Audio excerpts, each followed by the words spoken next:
Am I breaking through? Will you feel me too? I still wanna run to you. Am I breaking through? Will you feel me too? I still wanna run to you. Am I breaking through? Will you feel me too?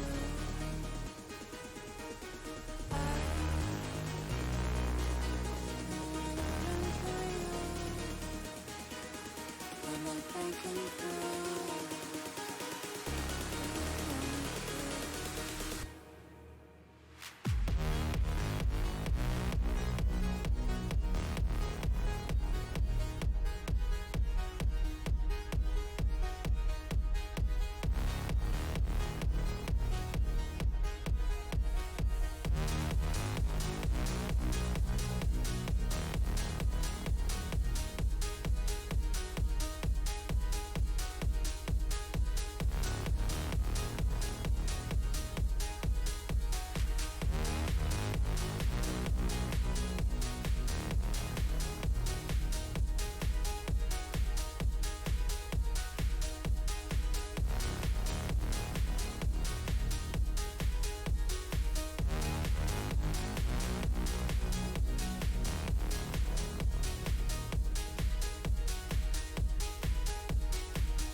Am I breaking through?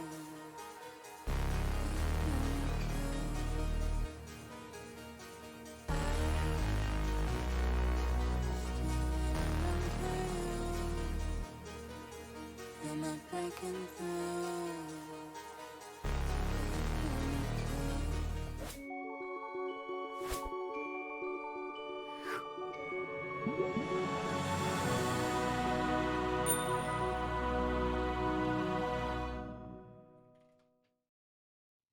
Hey everybody, how's it going? Welcome to Runeterra Academy Junior class. This time around, obviously it's a new face. I don't know if you guys have seen me before. My name is Proofcast. I do the Monday night senior class games. But on my left or on my right, not too sure, is gonna be Tiger. How's it going, Tiger? It is going well, and we are here with the week 7 of the junior season. This is the final week, so everyone trying to lock in playoffs. We've got CB Rush at 3-3. If they win today, that means that they lock in the playoffs. No one will be able to catch them at 4-3. However, New World Esports Henry, if they can get the 2-0 today, then they've got a shot at making it into playoffs. So both these teams still in the hunt, gotta be playing on the top of their potential if they want to make it in. Yeah, there's a lot on the line here, as you do mention it. More than bragging rights, right? So for New World Henry, this is just do or die, right? They need to win one more here, in my understanding, or they Yeah. Yep. for They're them at to be two in and playoff four. contention. They're two and So, four, so they need to win to get to 3-4. And right now in Group 2 of juniors, the teams that are not locked in, that are all contending for this fourth spot, are CB Rush at 3-3 here. We're getting into draft, so I'll get over to that momentarily. But there's also Kung Fu Cats Augusta at 3-4. I believe that they are eliminated because they can't beat CB Rush, even if CB Rush gets O2'd. Then there's Divine Ascension Emerald, which is 3-3 with a worse game score than CB Rush, but they might have a chance to get in if they win their match 2-0. And then obviously we've got New World Esports Henry. They got to get this win if they want to have a shot at playoffs. But to be in week 7 and still have 4 different teams in the vying for that last spot, 3 I suppose, after a review, is yeah. pretty exciting, and that's why we're here in group number 2. This is the second group, right? I heard, from various sources that junior division is a lot of groups here, a lot of teams going at it, and I mean, this is just one example of that. But CB Rush, they are gonna be comfortable with this B1 pick coming out of the gates. They're going to be the Hecarim. Interesting to see what they do with that pick. As the answer from New World, it's going to be the Xin Zhao and the Zaya. Yeah, so with the rosters, there's a few swaps today coming in on the side of CB Rush. This is the first week from Kade on the jungle spot, so they're locking in the early comfort potentially with the Hecarim. Definitely a strong team fight champ. And paired with this Nautilus and Jhin, I'll be looking to see some short range champions in the second half of the draft that do a ton of damage. So a big burst mage would be helpful. Something like an Ahri or a Syndra potentially in the mid lane. We're seeing Lissandra pick up here in the third pick for New World Esports Henry. That means that they've got a very safe, mid and ADC. Both of them have some self-peel. The Zaya with the Featherstorm. The Frozen Tomb can be used to get some of that healing and the stasis sort of situation for Lissandra. So we'll see how it's going to be that CB Rush want to attack that. Well, CB Rush also drafted themselves this Jhin, who is going to be good in laning phase, but outside of that, against hyper carries, a lot of the times that Zeri or Jinx, they do have that problem with gym players not having the good start that they want, not having the positioning they want in the game.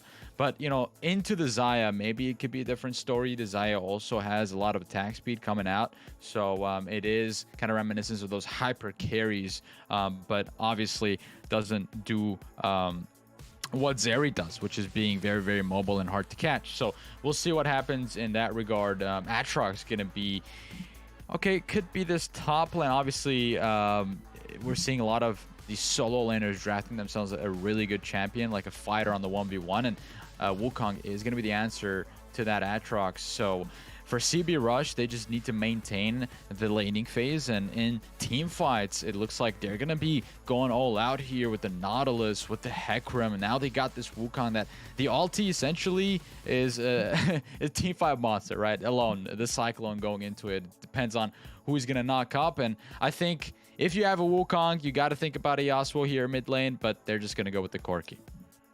Yeah, gotta switch up the damage types. Had 3 of the heavy AD variety at the beginning, so I agree with you that the Corki would have, or the Yasuo would have been helpful, but the Corki also good. And when it comes to a team comp built around a Jhin, I always look for things that are good at taking out low health targets, and Corki definitely fits that mold. Interesting pickup at the end. Ahri means that it might be a Lissandra support here for New World Esports Henry. I haven't seen any sort of indication of what makes Lissandra a potentially good support. Let me check and make sure that this is correct as we get into the lineup.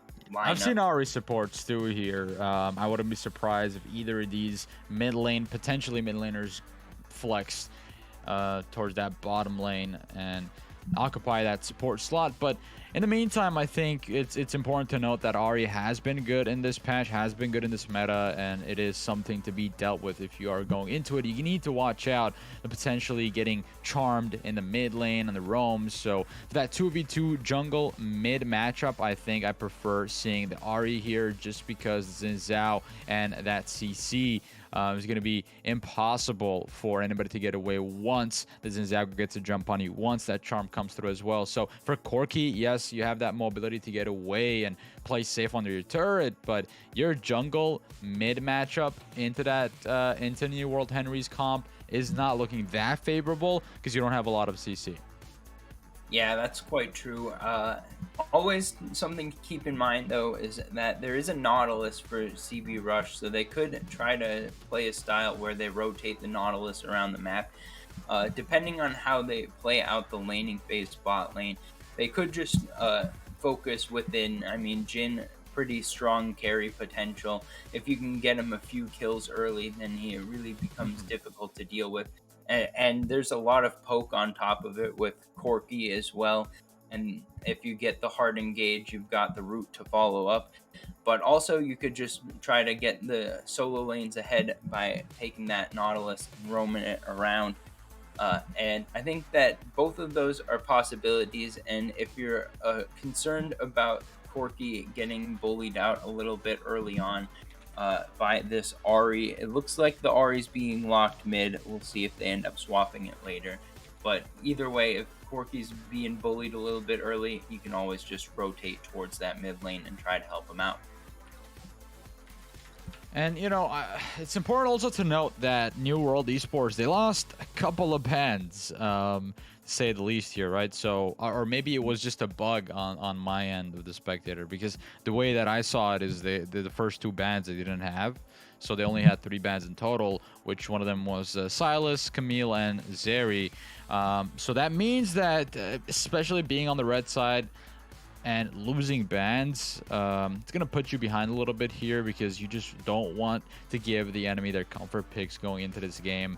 You are playing on the red side. Yes, you got the counter picks, but they have just the blue side, I think, overall has generally better stats going into the game. They get better on the Drakes. They get better on the objectives, and it's easier to land skill shots, people would argue there. So we got Jin with the W's on that side, so that's something to worry about. But going into it, definitely losing a couple of bans for for New World Esports could put them behind. Yeah, so the story behind that is that New World Esports had a couple of their players not get to 10 ranked games within the past 21 days. That is solo, duo, queue rank. And if you don't have that, then you lose a ban. So I think that they had 2 players with that issue, which is why they lost 2 bans. And as you say, on red side, that's pretty punishing. Allows the Hecarim first pick to come through, and we'll see if that ends up working to the advantage of CB Rush. But on the other side, using that Lissandra as a flex pick, that's kind of an interesting way to go about things. We'll see if it ends up working out favorably for New World Esports Henry, but some interesting stuff coming out in draft. Yeah, I want to see how these AD carries play into each other. I think it's something that I want to personally see, because I know Jin is notoriously good in laning phase, but into hyper carries, he kind of falls short during later stages of the game. So once that 26-minute mark, 30-minute mark rolls around, Jin is just falling into these hyper carries, and it's hard to keep up. Even if you are like a 30-0 in Jin, a lot of coaches would say, yeah, it still doesn't feel good enough. That's why a lot of people stay away from this Jin pick. I think the Xayah pick also here is a really good mobile pick, or mobile champion to pick if you don't got the Zeri, right? So you are able to get away from big ultis from the Hecarim, from the Corki, and the Wukong, because you do have that Featherstorm kind of get out of jail free card. You have to maneuver around with it pretty well. The timing has to be there. Obviously, it's high skill, but also high reward for this Xayah Boogie. So it should be rest assured that they're not going to get caught out unless they play it wrong. For Ahri, you got to look for those charms, you got to look for those plays, and I do like that they have Aatrox top, just because he's also really, really good into that AoE damage type of aspect in team fights. When time rolls around, it's like 5v5s. You got to look out for this Aatrox. Yeah, the Wukong was counterpicked into the Aatrox, so I think that Noble Attempt is going to be looking to take an advantage of this lane. Got that extra armor from the Wukong passive, making it so that those trades should be going pretty well. And with all the engage that CB Rush has, I think that there is going to be difficulty on the side of New World Esports in their carries to avoid getting hit by any of it. I mean, like, obviously you've got the get out of jail free cards once, but if you just use the Featherstorm on the Nautilus ultimate, then you're going to be vulnerable to getting hit by the rest of the engage. You got a Hecarim coming in with the Onslaught Shadow. You got and all sort of poke on top of that. It's not just all of this extra engage, but you can't really just use it to try to get out of a Corky rock, you get hit by one of those, you're going to take like 40% of your health though once you come to the late game. So it's going to be difficult to play it out. It's going to take a lot of good execution if New World Esports Henry is going to come away with the win. But I think that they've got the opportunity with the early game power of the Xin Zhao and the Ahri. Yeah, we'll just have to wait and see. And this is the mark. Toss it over to break. In the meantime, though, we're going to let these players load into Summoner's Rift. We will be right back after this short break.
And here we are, the outset of the match between CB Rush versus New World Esports Henry.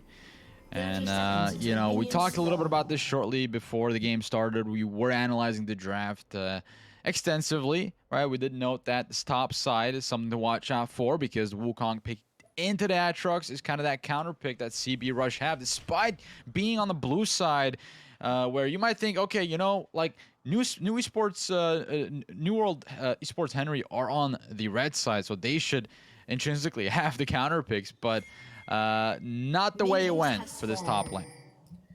Yeah, so it was kind of weird to me in the draft why they were going towards that blind Aatrox on R4.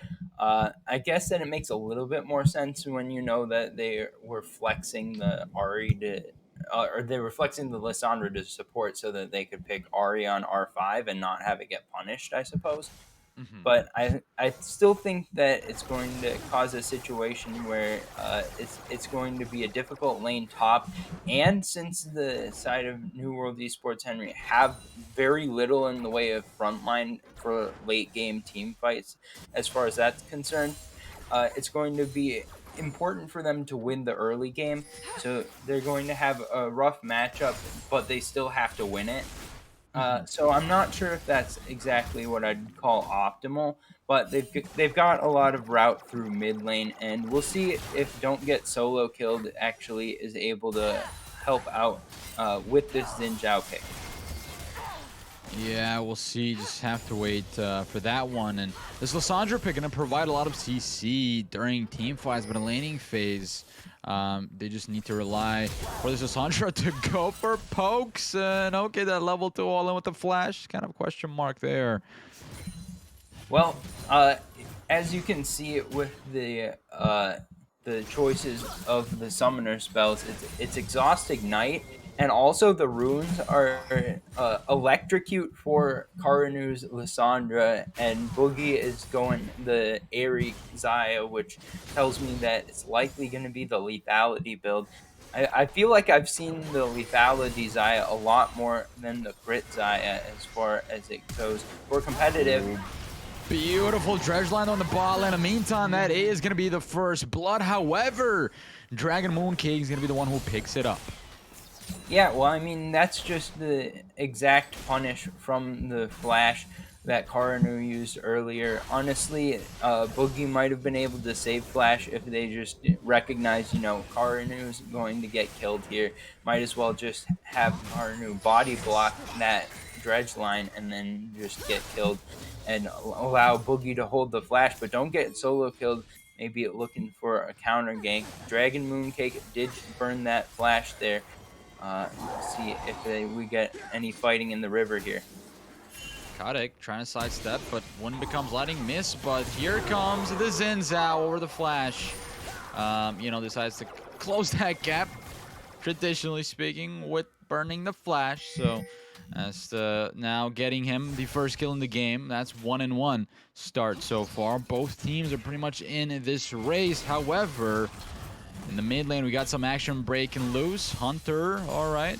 He got pulled back by the Aatrox, but did not go down there because Ahri was so far away from the charm to land. So that's just going to indicate everybody staying safe. Corki's still going to be laning into this Ahri. We're still yet to see any pressure or big trades happen in this lane. Yeah, and that right at the end of the fight, I had a vision in my head of how it could have gone down. If Capfill actually flashes to hit the sweet spot on the third part of the Aatrox Q, then he's going to get the knock-up. Then Nuffies could have flashed on top of it and tried to go for an Ahri combo and finish off the kill onto Hunter Wolf Steel. But I think that's maybe a little bit too much resources to put in there. With Hunter Wolf Steel also having the flash available. So if you don't pull it off absolutely perfectly, then it's not going to work. So I don't mind them not going for it, but I had in my mind that they could have tried. Oh, speaking of trying, here comes Zinza on the mid lane. Does connect the one becomes lighting, but Corki just flies away. So that's not a failure by any means, but still, you're against this Corki. You shouldn't be spending too much resources. Don't get solo killed. Kind of showed himself there in mid lane. So this Hecarim should probably set up for this Drake. I think they could even probably sneak in a Drake here if they wanted to. They know the Ahri's on a recall, and Corki has Prio in the mid lane here. Yes, doesn't have a lot of mana, but this could have been a free Drake here. If the Hecarim decided to go for this. Doesn't have the smite up yet, but nonetheless, interesting to see how the plays are, I guess, panning out right now. Yeah, I'm not sure that early dragons is the win condition for CB Rush here. It might just want to play it out a little bit more slowly, so I don't mind them not going for it just yet, just trying to get some gold off the map. But if they do end up taking some, I think that Drake's is an important thing to go for when you have the more early game and less late game team comp, and I would say that that's definitely true of New World Esports. So if you can take a Drake away from them in the early game, that is pretty meaningful. Speaking of Drake, that's the second dredge line that lands on the right target. Lissandra goes down, and this time around, the right player picks it up. The ADC from CB Rush, Hunter. Wolf is going to be happy with that one. And yet another charm in the mid lane. And this time around, it is going to be New World Esports answering with a kill of their own. Nuffies picked the first game in the game. Yeah, so a little bit going each way. Still punishing that flash missing on Karanu is CB Rush. But a good answer in the mid lane coming from Capville on the roam down from top, just actually walking straight mid and then going to Drake. So they are aware of the fact that they need to get some of these Drakes if they're going to be able to play out the late game fights. They need to have that extra pressure that you get from getting near that soul. So good work on picking that Drake up, and we've still got a very even game, about 7.5 minutes in. It's pretty quiet so far, only a couple of kills for each side. So both teams playing it pretty passively, knowing that this game matters just so much. I think that if I'm remembering correctly, just a single game win from CB Rush actually eliminates New World Esports Henry, because if they get a game win and it ends up going 2-1 in favor of New World Esports Henry, then the overall game records for these two teams would be 9-10 for CB Rush and 8-10 for New World Esports Henry, which would mean that CB Rush has the edge on the tiebreaker. So has to be a 2-0 for New World Esports Henry if they want to make playoffs. But obviously, just winning the first game is the first thing you got to do. Yeah, we talked about briefly about the jungle and mid lane synergy, the 2v2, right? We saw that firsthand, the Ari and the Xin Zhao working hand to hand to secure that kill, and that's something that CB Rush cannot keep up with, especially in that mid lane, like I said, duo 2v2. So they just need to maybe rotate the Nautilus here. They need to have that secondary jungle help, right? You know, this Nautilus with the hook is really crucial to provide more pressure to alleviate this 2v2 that's been happening here in the mid lane. And Corki down one time isn't significant enough to be like, okay, to chalk him away and not give him any credit here. But if that keeps happening time and time again, it could be crucial. Speaking of that, Featherstorms are out, and the Xayah is hungry and thirsty for this kill. Finds one without instantly trading, has to flash away from outside of the shadows, but finds the route on the Kadik. Kadik not lose any pace, and Hunter Wolf finds the final bullet, securing him the kill. Yeah, a nice blade color at the end with all those feathers that had been dropped in the feather storm, but at the end of the day, it's just window dressing. Actually, the flash from Hunter got so much value there, actually got the kill onto Karanu, and then in addition, that meant the position made it impossible for Boogie to run away, because he could just stand still and auto attack him until he gets that fourth shot. So good play there. 2 for 1 in favor of CB Rush. So they're starting to get into a position where having that 3-0-1 Jhin is going to feel very nice in the mid game. Yeah, like we said, that's laning phase Jhin for you.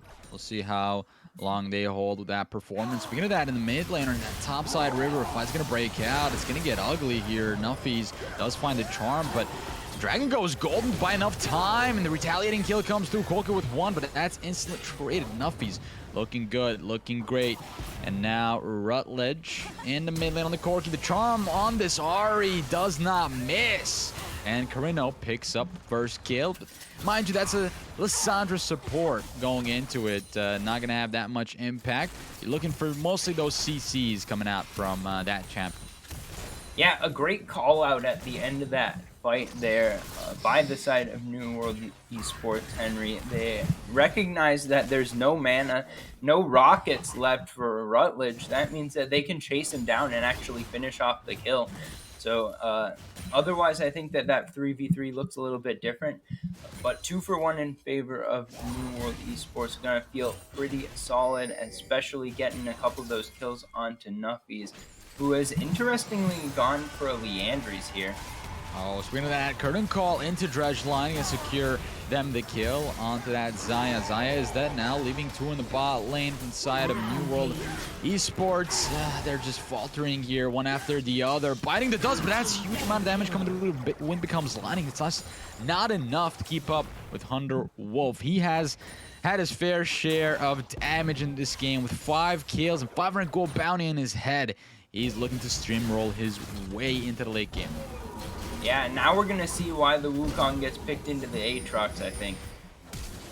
Oh, maybe. Yep, that's why the E classic gap closer from this Wukong. Gonna force out the pause coming through here. Corky says 1 moment stomach flu. All right. Wonder he's getting Yeah. dizzy on his flight here in the mid lane. Yeah, it looked like it was Dragon Mooncake that actually had the issue, but obviously you got to remember that there's human people that are behind all of these champions, so you got to be able to keep all of them able to function, so making sure that we don't have any problems there. We're right back into the game though, so no big deal. Oh wait, And Tiger, is actually humans playing this? I thought it was all bots who were watching this. all bots? Oh wow. I Just joking. hadn't considered that possibility. Well, I mean, that could be something, right? I'm always wondering. I mean, this is just mostly an existential thing, right? For League of Legends, I was just like, I love it that we have like Faker and the likes of these professional players playing, but how cool would it be just to have like the sharpest and the best of bots to play against each other? And that could be something else. Every little detail is calculated and every little ability is calculated. That could be fun. I mean, I would love to cast that. We get really advanced bots to play it. But anyway, I was just sidetracking there. We got an objective. That's all right. I like that idea too. I think that would make a lot of emphasis on draft, and then we could see if the meta drafting that goes on when there's human players is the same when you have zero reaction time.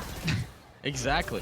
As we have zero reaction time, Boogie actually pops the Featherstorm, finding that kill in the 1v3 now. Make that 1v4 because Hecarim is in the equation. Boogie trying to evade the oncoming attacks, gets pulled back by the Dredge Lion. Hunter Wolf finds the dot, finds the mark, and now finds the stun. On to Don't Get Solo Kill, but now Don't Get Solo Kill on the Xin Zhao, providing damage, providing the heat. Gets the jump on. Hunter Wolf goes down. And we're looking at a 1 for 4. That is super worth it if you are New World Esports. Yeah, and that was played out fantastically by Boogie to keep the fight dragging on for such a long time, pick up that first kill there, importantly, and then get them into a position where the collapse was able to work. There was no wave under the tower, so you have to walk out back through the jungle, but in the jungle was Don't Get Solo Killed and Karanu. So they're able to pick up the kills on the back end of the fight and then get the gold back in favor of New World Esports.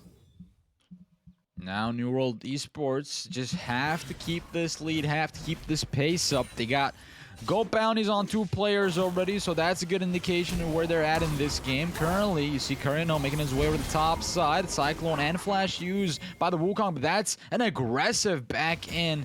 Possibly get the kill, but Wukong just falls short here. Curino walks away with a sliver of HP.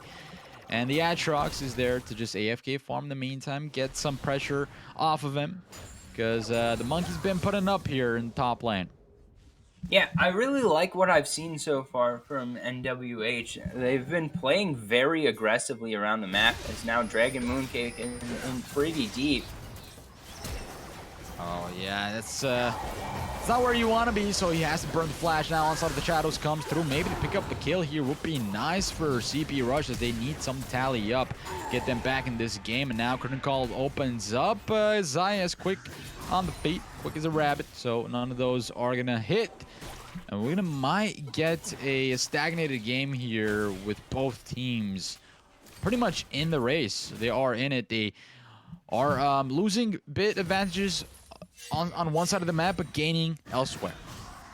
Yeah, I wouldn't say stagnated, but maybe stalemated. We've got a pretty even game coming through so far. I mean, both teams are doing well to react to opponents' plays. I mean, we saw the bot lane attempted dive turn into a 4 for 1 in favor of NWH. Then CBR sets their own trap, sending in Dragon Mooncake for a very deep invade and then turning around when he looked to be picked. Oh, second time for this Nautilus. He's going to get engaged up this time around. He got a lot of reinforcements here. And Corky does not find the kill there. Zaya walks away. Mind you, Zaya doesn't have summoners, nor the ultimate here. And the next fight breaks out, Zaya is going to be very vulnerable. Oh, yeah, Nautilus getting caught out another time. Will finally go down, but that's enough time for the trades to go down as well. The shutdown from Hunter Wolf. Mind you, he did lose his gold bounty on his head. Nuffies comes over the wall for possibly finding the assassination onto Hunter Wolf, but doesn't find the kill, doesn't find the mark. Charm doesn't land, and Jin gets to survive. Yeah, I think it's interesting that we see that play get chosen by New World Esports. We'll see if there's going to be a fight here right quick. Yeah, the Atrox is a 2v2 here. Cyclone, all right, goes in the middle of two players there. Now Rutledge is in the equation in the vicinity of the Atrox, finding a lot of AoE damage. Might be able to find the kill, flashes for it. Nuffies is here, the charm goes wide, no. Noble attempt, trying to run away, trying to juke him out, but he will eventually go down as well. Dragon Moon Kick, running away because he does not want the smoke, but gets the dredge line in. The stun is good. Lissandra over the wall, comes in with the ulti. Not available, but they don't even need that. New World Esports are making it happen. It's 13-13, and they are in the lead just slightly. Yeah, I can't really understand what it was that I just saw because it was such a broken up fight that it didn't really have any bearings of a favorable outcome for either side. Okay, but here we go. This could be what CB Rush needed, but Boogie will survive with 10 HP. Are you kidding me here? And Corgi is going to be devastated about that one. At least getting the trade would have been worth it, but Boogie will walk away. Yeah, Boogie's been playing right on the edge of good versus bad so far this game. Oh, this is a great knock up in the mid lane. Don't get solo killed. We'll find a solo kill himself in the mid lane, but it gets dredge line put back into his death. Yeah, I think that's the worthwhile trade for NWH, though. They'll be happy to see a kill going over to don't get solo killed. 5-3-5. Oh, this is a scrappy fight. And Dragon Moonkick yet another time gets caught out on this roaming Nautilus. The kill goes over to the Atrox. Yeah. So that kill going over in favor of NWH, and don't get solo killed just respawning means that they should have prio over this Drake, but it looks like CB Rush may stay around and try to get a fight or at least a steal. They've got Kade in the wings trying to wait potentially for a good ult over the wall into just smiting it down. Oh, Hunter Wolf, where are you walking, my friend? You are spotted. Nuffies with assassination. Mind you, this Ahri has been having a perfect game so far. Let's see how long that would last. Oh no, don't jinx it. Drake. Yeah. Well, we got the third Drake here, and the priority is in the hands of New World Henry here, and they just need to keep this pace up. They have been in the lead for the last couple of seconds, or last couple of minutes at least. 2K gold in their pockets, ahead of the curve. And the Rift Herald there in the mid lane, I don't think it's going to get the charge. Oh, there it is. Yep. Fortunate. Yeah, too bad. Probably it was running out of time before they could drop the Herald, so just dropped it. It went mid. It would have probably been easier to get it in the top lane, but so be it. They're still probably feeling pretty good right now with almost a 3,000 gold lead. Picking up that second Drake there is pushing them towards their win conditions.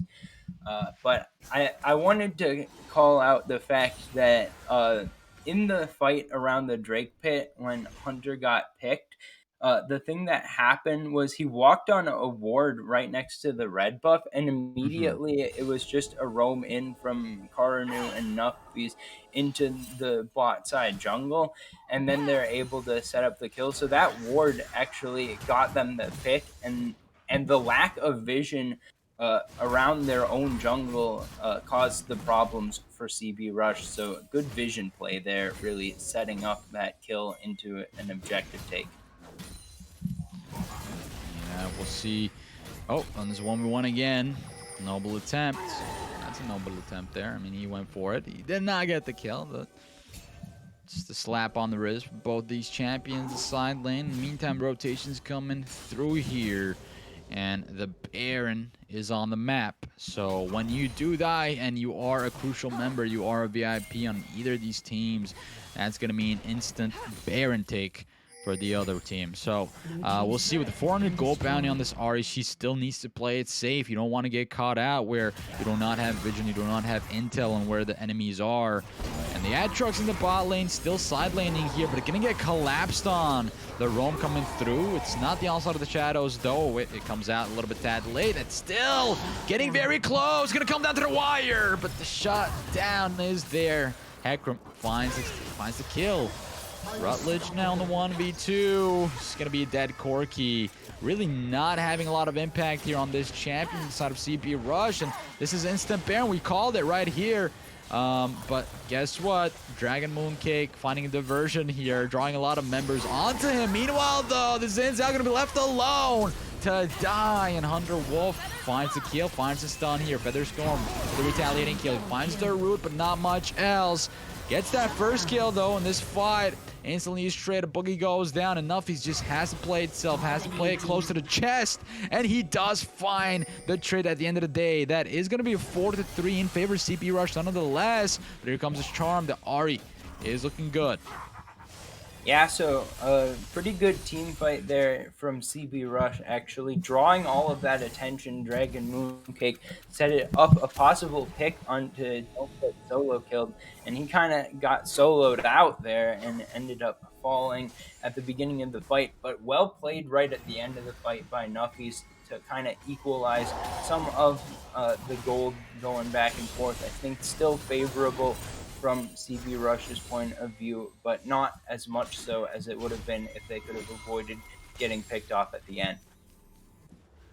Yeah, they equalized the trades there. The problem was that Aatrox went down without a trade there in the bot lane, so essentially that is what caused them to have a man disadvantage there at the Baron Pit. And on top of everything going down, you don't want to be at the Baron Pit with this early in the game. Like, it's literally 22 minutes in. I think they were trying to go for that. So you need all your 5 members at least. The HP bars are not going to be healthy enough to withstand a 4v4 at that point. So maybe they could go for that second try. You know, they still have 2k gold lead for themselves from New World Henry. They just need to also stack these Drakes and, yep, flex this R in the side lane. Maybe get the solo kill here. The ult is down. Nuffies is going to get the kill, but Onslaught of the Shadows going to force out Nuffies to go flash mode. And now it's going to ult away over the wall. This is just the master getaway plan coming out from the Ari. Speaking of that, Karina with the master plan to go in on the engage. Going to force out the Jhin. Open up the curtains here. Noble attempt. Kind of zone out. Don't get solo killed. Ooh, look at that HP bar. Dropping low. Already half down. Going to force this Zin's out to pop the Crescent Guard and get away. Yeah, so that's going to be an important ultimate down when this Drake spawns right here. And now a flank coming in. Oh, huge flank here. Carino finds the go button. The nuke button here, it seems. Like the HP bars on the side of CP Rush, they're getting deleted. Only one healthy enough is this Hecarim because he does have that red buff. But in goes the Corki. All the way back line finds the double back to back. And Nuffies goes down. That's a 1k goal shutdown going on to this Hecarim. And he's just cleaning up, swooping up the kills. And that is a clean sweep by CP Rush. They find the ace, 25-minute mark. 5 for 2 ace. That means that they're going to be able to pick up this Drake, stop any sort of ideas of a Drake stack. It's going to be 35 minutes before either team can have a soul. And that means that it's going to be a different win condition that we need to see from New World Esports Henry if they're going to find a way to win. So winning that team fight is really big because of not only that denies the soul, but the gold is swung back 1,000 in favor of CB Rush. So they're going to be in a really good spot right now, going towards this end game potentially. And Corki Well, we saw him have a pretty rough start to the game. Rutledge did. It was about 1-6, but now a couple more kills, and he's got 2 items, 2.5, and he's gonna start doing a lot of damage here. He's kind of got the sort of core build that you expect to see from a Corki as he is able to get online with that Luden's Tempest. So look for him to be doing a lot more damage with those rockets coming into the next fight. Yeah, this Hecarim has also been crucial, and picking up that 1K shutdown on Nuffy's just enough to put him back on the map, back in the driver's seat. He has himself 700 gold bounty, so when he does die, that's going to be 1,000 gold gone to whoever is a lucky contestant on Price is Right tonight. But yeah, I mean, just looking at the team comps, looking at the drafts, we are certainly seeing that Zin and Zhao kind of fall off, because that's what you kind of get for picking this champion. All you have is that early game pressure. Yes, you still have the engages. Yes, you could single out targets. You have to play perfectly if you want to get to Hunter Wolf here, because Dragon Mooncake is good for the peel. You got a lot to worry about as well. Rutledge with the Corki play, you did mention it, Tiger. The Luden Tempest just bursting everybody who comes in contact with those rockets. Yeah, and now we've got a pick coming down. Oh, that is a beautiful pick. Beautiful setup. Gonna force out TP. Gonna force out the Feather Storm, though. This could come back to haunt CP Rush, but that is a beautiful kill. The first one now. Now the airs definitely get thick again. A double Cyclone coming through.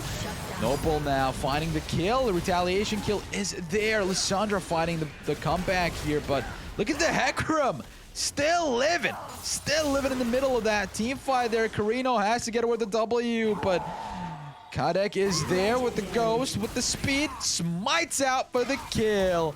And there it is, almost an ace. The lone survivor is going to be this Atrox, and there's not much he could do here to stop this push. Yeah, and that was a big start of the fight from Kade, landing that onslaught of shadows onto multiple members and taking out the carries crucially. Boogie and Nuffy's were the first 2 to go down from New World Esports Henry, so that means that now they're losing an in-hit tower, and on the reset, probably all of Baron Vision is going to go away. We'll see if it does get swept out here. They'll be losing some jungle camps as well.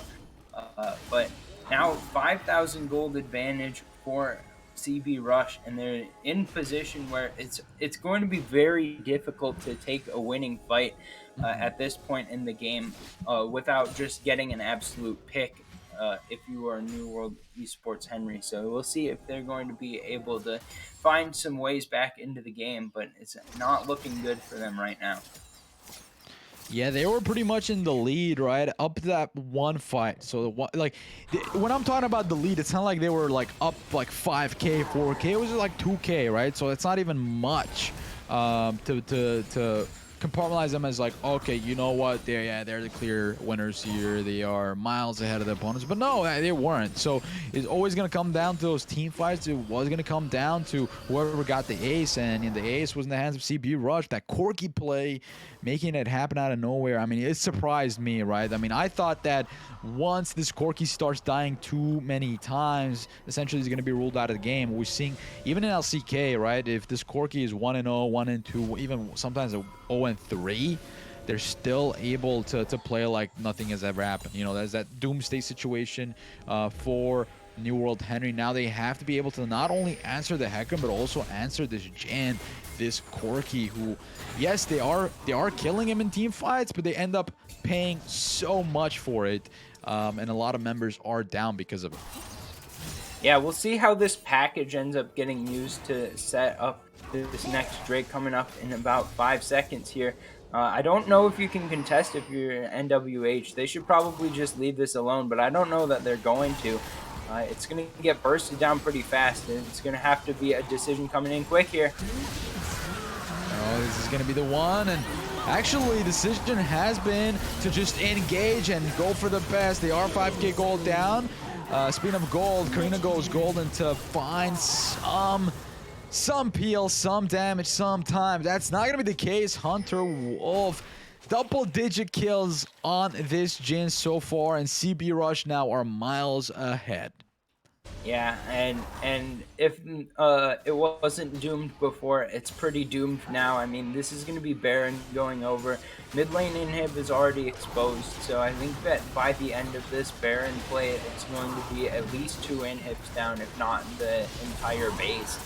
But for New World Esports Henry, apparently they decided that that was the fight that they wanted to go for. That was the timing that they wanted to look for something, and it just ended up not being the right call at that given time and place. So now they have to deal with the consequences. They're up against a very fed Jin, very fed Hecarim, a scaled Corki, and just too much damage for 5 squishy-ish members.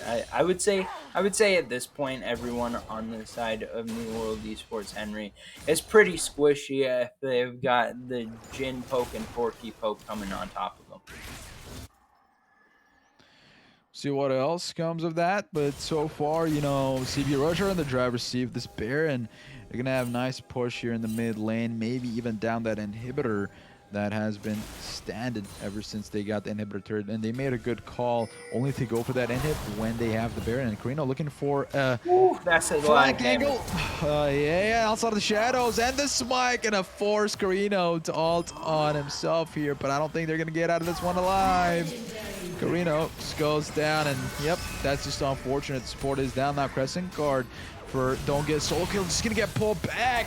And here's the time, here is the moment where Ari needs to completely shine, but being zoned out by so many factors, not getting a play in, not getting a moment in to even breathe here for the side of New World Henry. And Boogie pops the Feather Storm just in hopes of clearing the wave. It's gonna get 100-0 real quick there, unfortunately, right? And that's the Jin power, the Jin in your face. Finding the fourth bullet could be detrimental here, and Nuffy's the lone survivor.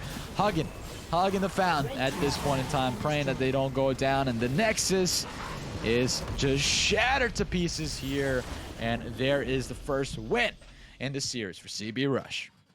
Yeah, CB Rush playing that game out pretty decently. The early game, a bit sketchy, but I think that once we got into the later stages of the game, we just saw how well the team comp execution went for CB Rush. They had all of the champions that you could want for a big engage. They got the Wukong, they got the Hecarim. We saw even a couple of multi-man depth charges coming out from Dragon, Mooncake, Nautilus. So big setup coming in. Just a little bit too much for the carries of New World Esports Henry to deal with. So CB Rush take game number 1 and take the lead 1-0 in the series.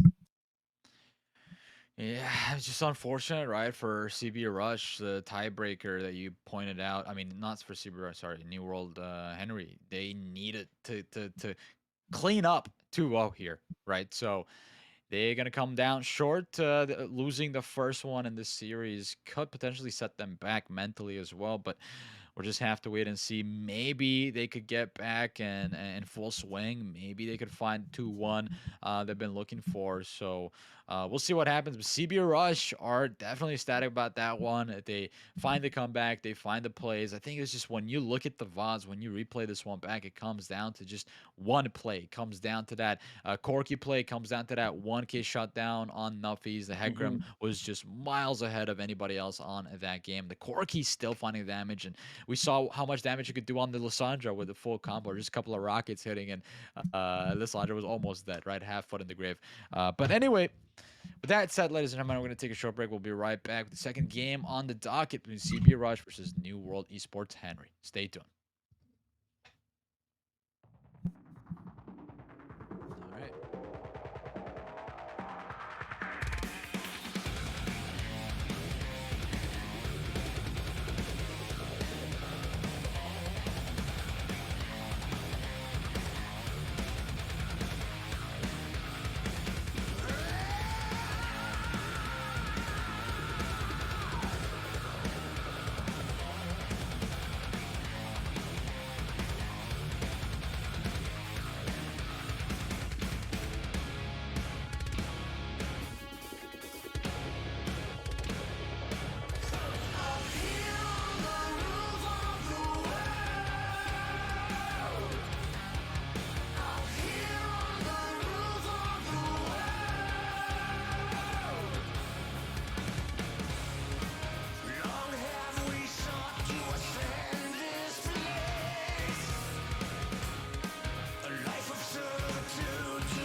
Hello, we are back. We were just talking about Clash on behind the scenes, and it's always interesting to see what teams could do here in competitive 5v5s. But also, I know some of you are waiting for that to start outside of this tournament, outside of this league so far. But looking at the team comps and the general indication here that I'm seeing is a switch of sides. Yeah, so New World Esports Henry, coming off that last game, they're going to need to find a little bit of a different style if they want to win here in game number 2. I would like to see, more of an easy to execute comp coming out. I mean, they basically were just trying to pick winning lanes, I guess, but they also gave up for counter pick in top lane, and then they ended up in a situation where they had a slight advantage throughout the early game, but they had no way to push it forward because they didn't get to soul point fast enough to have that be a viable threat as a pressure on the map. I mean, Hmm. Yeah. and then they weren't able to win team fights because they didn't have any front line, and they were just kind of relying on their carries to play absolutely perfectly, and even absolutely perfectly might not have been enough there because there was just too much engaged power coming out from a combo of Nautilus, Hecarim, and Wukong. So it ended up not working out for them. Hopefully this time around we'll see them play something that makes a little bit more sense as a comp. And then they picked the Caitlyn first, so I think that means that they're going to focus around bot lane. Yeah, you know what I don't like about this B1 pick for Caitlyn? You could easily pick like an Ashe Sivir into her. You could pick Ziggs if you wanted to. It just like opens the floodgates. You could even pick the Jhin here from Hunter Wolf, I think, in Platinum and above. It has like a 53% win rate over Caitlyn. So, there it is. They just instantly locked that one in for CB Rush, and it's going to be an easy pickup for them, honestly. Like, this Caitlyn is going to have to struggle here to put up as much damage as the Jhin does. Just stat-wise, yep, 53% win rate should indicate that's a counter pick already as it is. And Diana pickup here, I like this because it's more AP-centered, and, it's going to open up a lot of possibilities for team fights as well. Yeah, as far as CB Rush has played, they've been playing the Diana mid, and like I said earlier, they've got new jungler today in Kade, but Diana mid definitely also a strong place to put it. So kind of a flex here, which I like to see as a response. They pick the Jhin into the Caitlyn because they're like, all right, this is a good matchup. And then they pick the Diana, which could go mid or jungle. So we'll see if they hold that as a flex pick going into the second phase of draft. But New World Henry going to be doubling down on that Aatrox top. So we'll see if that works out for him. Yeah, because I know in NA, like, again, if you are playing the Aatrox here in Platinum and up, there is a bunch of counters that you should be scared of, right? I mean, once we saw, I mean, even Poppy is just that number one thing I'm thinking about, but Wukong was the example that we saw last game, and we saw that, at some point, you're not even going to be able to side lane against the Wukong if you are Aatrox. I think it'd be even more dangerous if in the draft we see, okay, Camille coming out. That is an interesting take. It's not necessarily the counter into the Aatrox here in NA, especially from the ones that I've seen. It's going to be centered for that anti-carry, kind of like just more on the side of locking the Graves down, locking the Caitlyn down. Yeah, I think that in that 1v1, Camille will start winning later on in the game. Once you get some grievous wounds, especially, then that should be a winning 1v1 matchup. But I also like the fact that CB Rush is working to play things that are going to do well in lane, but also support their comp. I mean, Camille with Diana is going to have a great deal of synergy into team fights potentially. You can just pick someone out and then lock them down. No way to get out of the moonfall there, and then you just get bursted to death. So I like the combo there. Picking up the Nautilus, once again, Jhin not bot lane, worked out last game. could work out again this game for CB Rush. But what do you think could we see as the response from New World Esports Henry to sort of save the situation in this draft? Honestly, they're giving mostly like the working puzzle pieces back to CBR. They're giving these Nautilus back, and yep, they're gonna go with this Leona, which I don't think is a bad option, but you know, just you just got to keep up.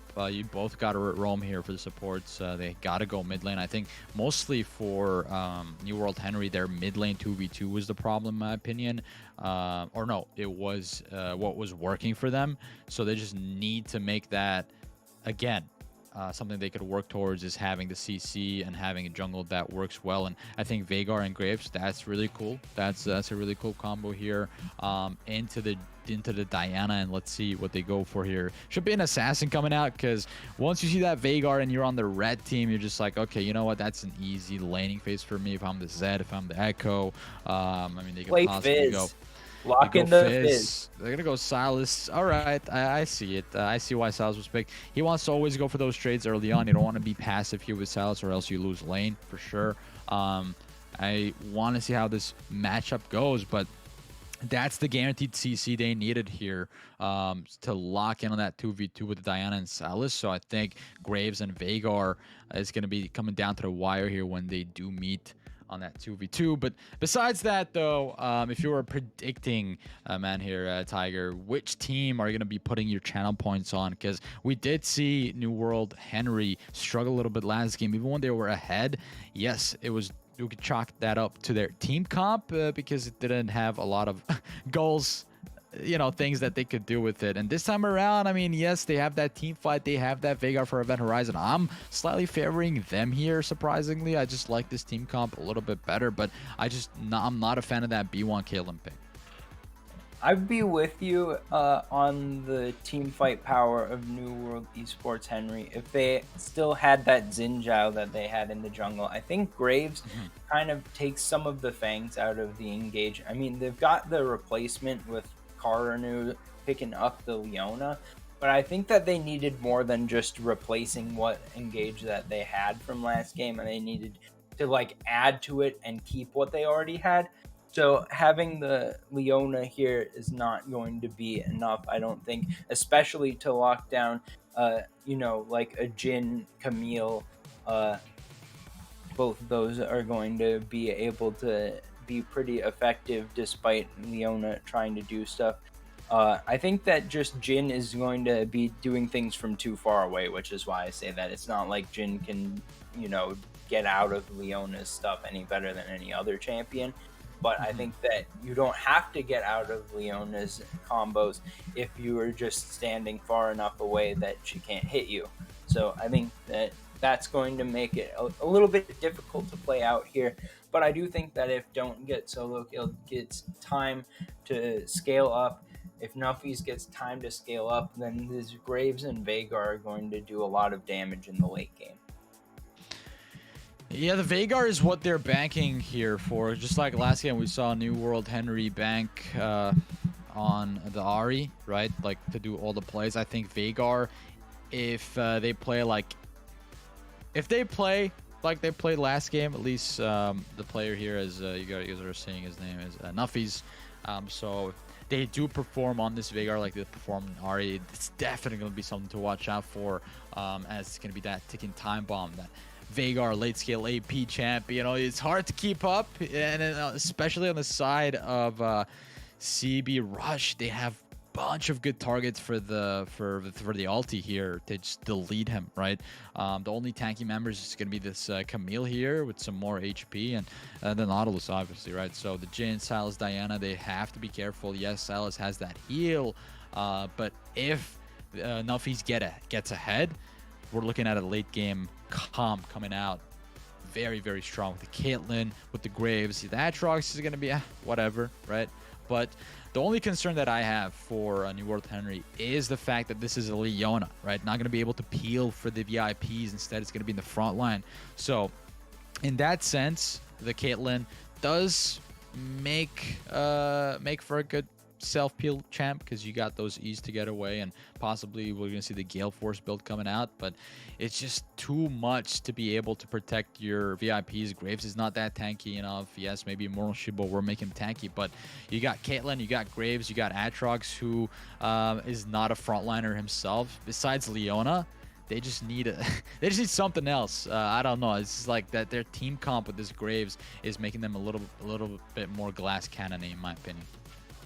All right. Well, I think that it's going to be a situation where we're going to have a lot of fighting in the bot lane, especially early game, potentially top lane as well. Aatrox versus Camille, definitely something that you could see some kills coming through, and it'll be interesting to see if the junglers decide to go towards lanes to try to pick up some ganks, pick up some kills, or if they're just going to farm it up as you might traditionally see from a Graves versus a Diana matchup.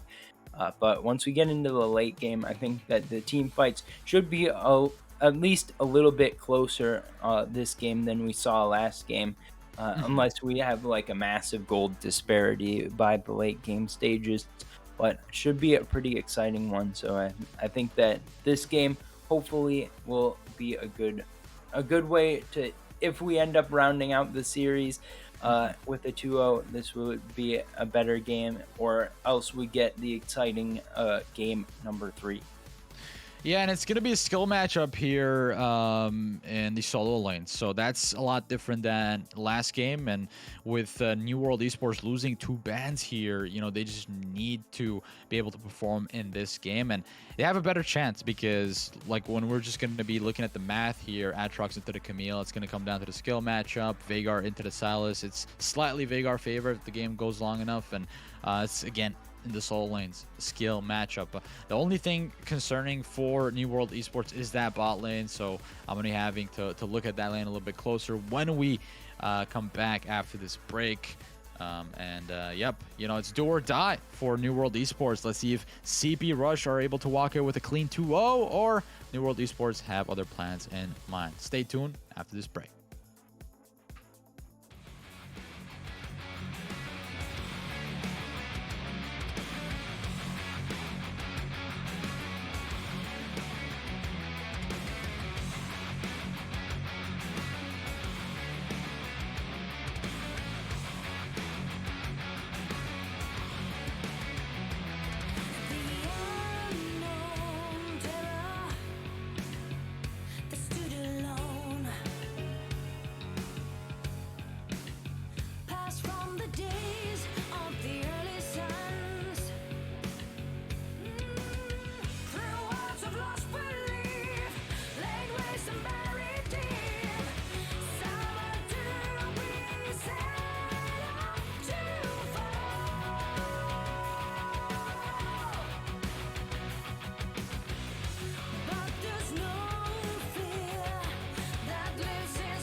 Wow, that's just the right timing there.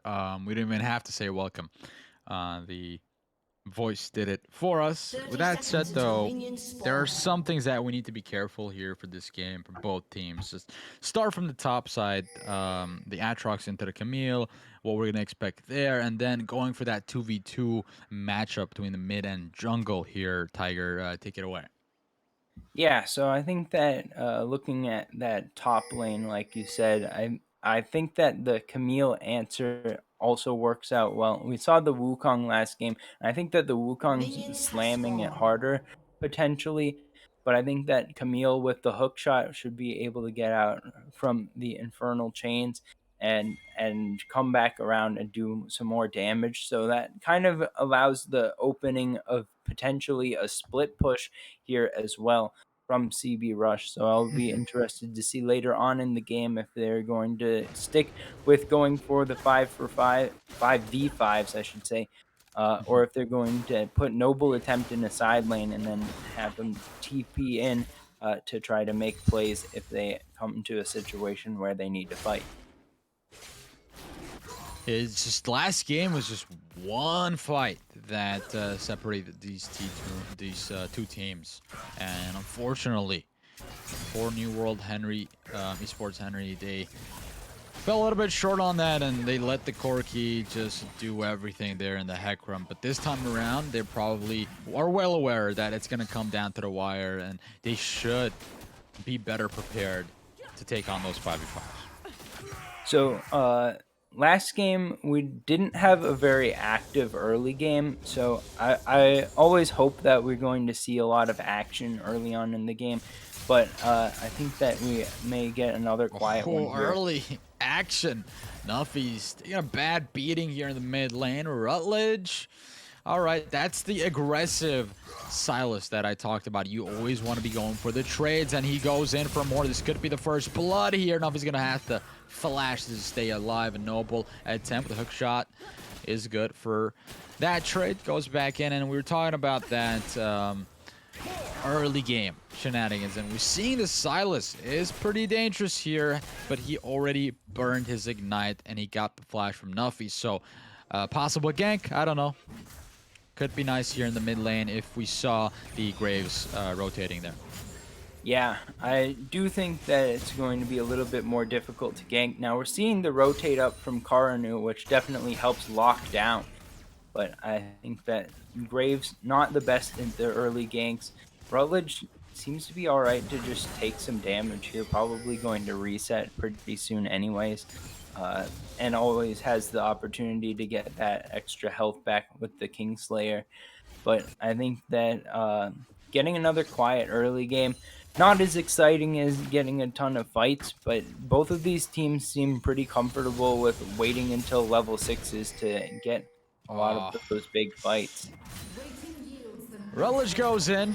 Now double summoners down for both these mid laners at this stage in the game. So we have to see what both teams make of that situation. They might have to punish them. And I think Rutledge has better movement, obviously, than the Veigar. But Veigar has Event Horizon to peel away from possible attacks, possible ganks. And capped Phil here over the top side. Again, the Atrox should play this one fairly close to the chest here on the 1v1s. Noble attempt. It's going to come down to the skill matchup here. Who gets the better trade? Who gets the better angles? And at the end of the day, who has the better mechanics? Yeah, so far, just some trading going on. We can take... Ooh. Oh, Noble attempt. Taken kind of low here. Capphil actually realizes that maybe something is awry, and he doesn't really double down against this Camille. And Kadik can't pull off a successful gank. Pathing towards the top side, could possibly see a gank eventually on the Atrox, but they are on the Krugs at this point in time. Maybe going down to the chicken or the Raptors at that point would be the ideal pathing for this Diana. As we both are aware that the first trick is that cloud. Yeah, so pretty good CSing so far from NWH. I mean, it's not like any huge leads coming out or anything, but it's a respectable advantage in both solo lanes.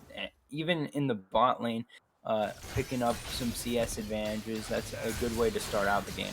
This is a jungle 2v2 we're talking about before the game, and there it is. Don't get solo killed. Gonna have to flash away. Nuffy's here for damage back onto the right targets, but you know, that's a flash down on the Graves. CB Rush are going to be happy with that one. And Rutledge is pressuring more in the mid lane, finding the trades going in. Oh, the trench line just goes an inch short there. Dragon Moon Cake going to have to body block some of those shots. But here comes Kotick for the engage. And Leona taking very long to return. This is Leona on level 4. You got to be careful. They're still kind of tanky.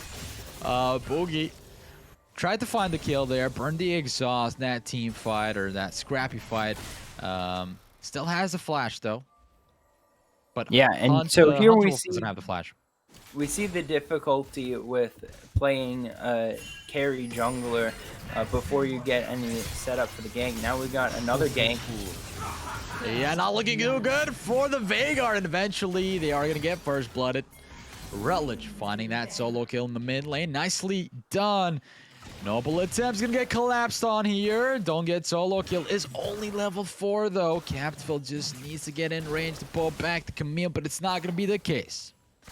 Yeah, so in these long solo lanes, we've seen the junglers try to walk up and gank, but they don't have any lockdown, so you can use as many dashes as you like to chase them down. They're still going to get to their tower. That's what happened bot, that's what happened top. But in the mid lane, Rutledge able to actually find the solo kill before the gank even shows up. So the lockdown on the Sylas alone is good enough. Stealing that primordial burst to finish off the kill as well. Very nicely done.